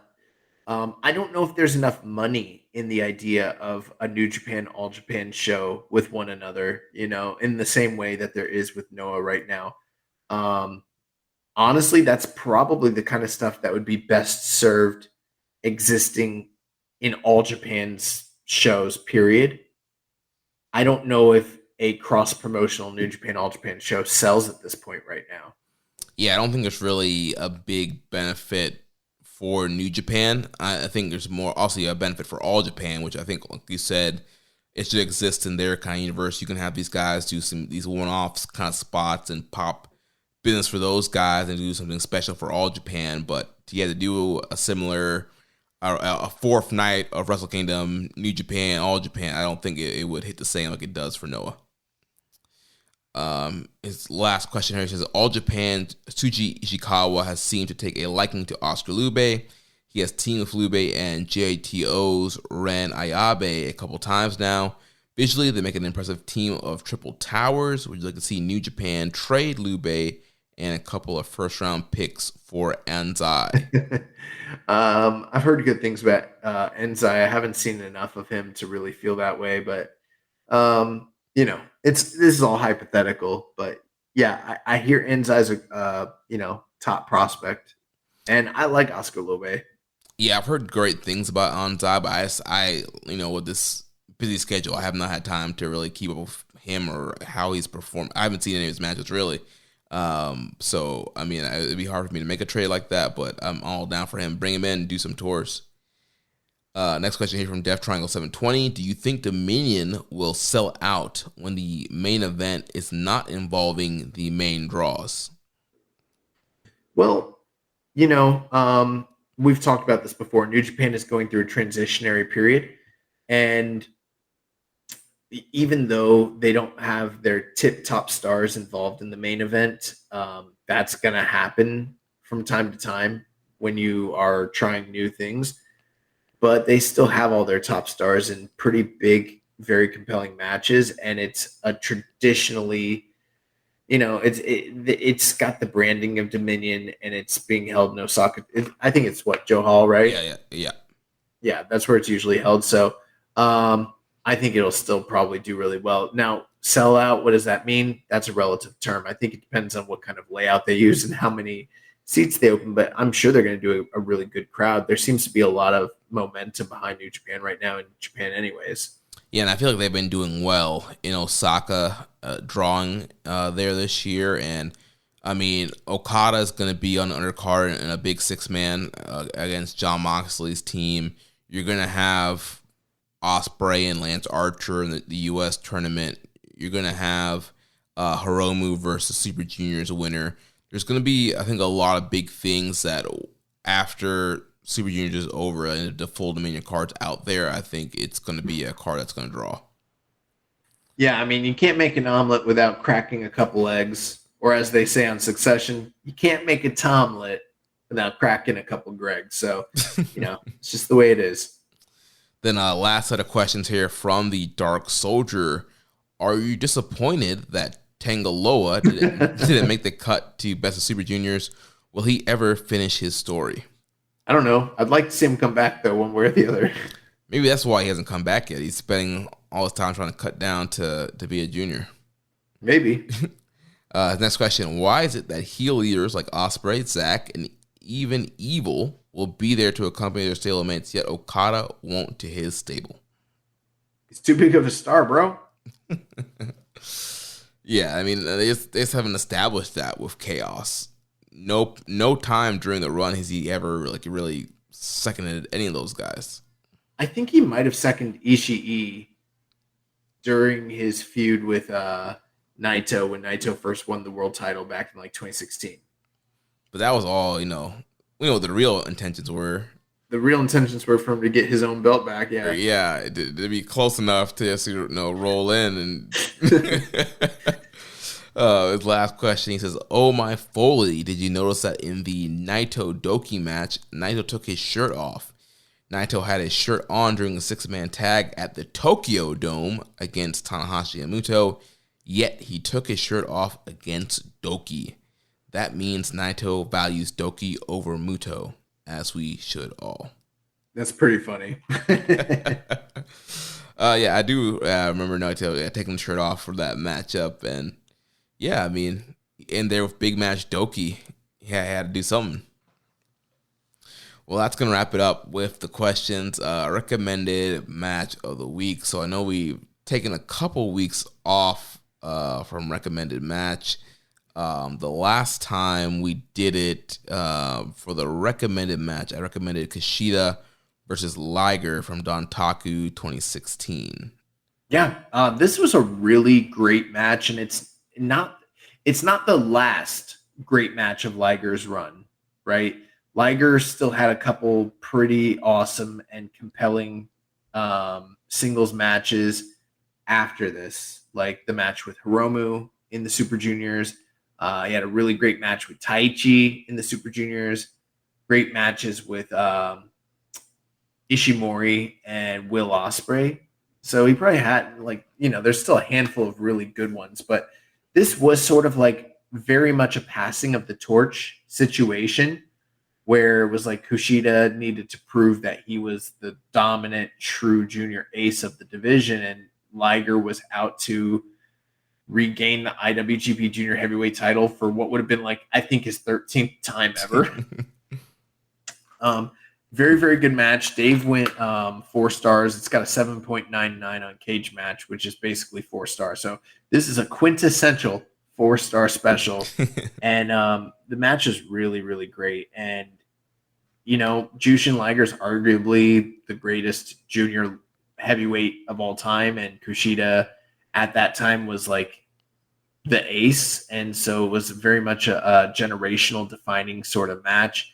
And they gave him a lot of time. And, Liger went out there and showed everybody that he could still do everything that he's always been able to do. They had a lot of great chemistry, a lot of great back and forth. Liger, was targeting the limbs and, trying to set up submissions, that sort of thing. Kushida pretty much had to steal his flow and go back the other way and do the same thing with him. Very, very good match. Very, very solid and exciting. And yeah, I thought Liger was fantastic here, and Kushida did a great job really putting him over in a big way. And ultimately, Kushida came from underneath and beat Liger and proved why he was the junior ace at the time. Yeah. And I mean, Liger's 51 in this match. It's crazy, yeah. And, on this night, this was a really great Dontaku show. And this was one of the top, probably the top second. Well, there were some really good matches, but it was probably the second best match of the night, just behind. It's funny. This was, I was referencing that Naito Ishii match. That was on this show as well. That was probably the best match of the night. And this was just behind it in quality. So really, really great match. Then for excursion match of the week, you recommended Mercedes Moné versus Mayu Iwatani from the All-Star Grand Queendom show for the IWGP Women's title match. And I know we had already kind of talked about it on the show after the match happened. But, overall, really good matchup here. Again, kind of just surprised about how short it was. The entrances were epic. Mercedes looked great with the Black Tiger tribute, and I think this was a match that really kind of showed us Mercedes' kind of commitment to wrestling the Joshi style and mixing it up in there, and eating a lot of hard strikes and kicks from Mayu Iwatani, and just really surprising, just how short the matchup was. I feel like this was a very anticipated match, and people were expecting probably more of a longer classic. But I mean, there was some. It was kind of a great high-paced matchup.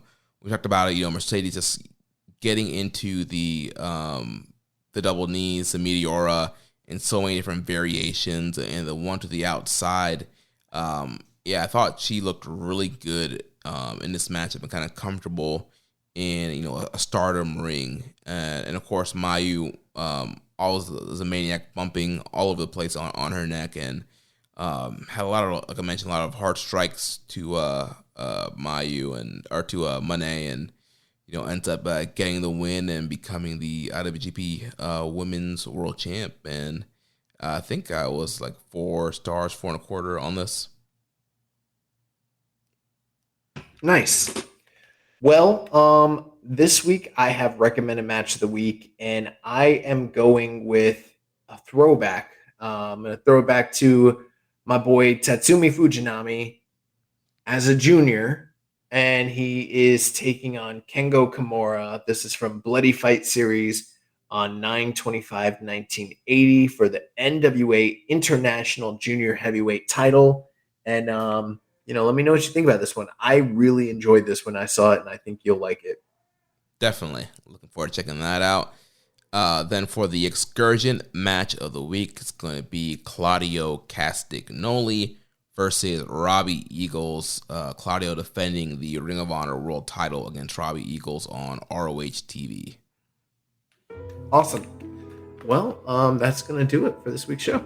Yep, that's going to wrap it up. Next week, we'll be back to review nights 5 through 8 of Best of Super Junior 30. So if you enjoyed today's show, please consider making a donation by visiting socialsuplex.com/donate and click on the donate button under the Keeping It Strong Style logo. Make sure to connect with us on social media. On Twitter, the show is at KI Strong Style. You can follow the network at Social Suplex. You can follow me at Jeremy L. Donovan. Also check us out on Facebook. On Facebook, we are Social Suplex. Also find the Wrestling Squared Circle Facebook group there as well. On Instagram, we're at Social Suplex. On Reddit, I'm the Pro Black Guy, just Keeping It Strong Style. Also join our Discord server, Social Suplex Podcast Network. You can email me, Jeremy at socialsuplex.com. Check out all the other shows that we have here on the Social Suplex Podcast Network. One Nation Radio, hosted by Rich Latta and James Boyd. The Grave Consequences Podcast of Caleb Baldwin and Maserati. All Things Elite with Floyd Johnson Jr. and Austin Sumowitz. The AEW Match Guide Podcast, hosted by Sir Sam Brown. And the Great Match Generator, hosted by Danny Kugler. Don't forget to subscribe and leave a rating and review. And we'll catch you next week on Keeping It Strong Style, the ace of podcasts. Ichiba. Thank you for listening to Keepin' It Strong Style. We'll see you next time.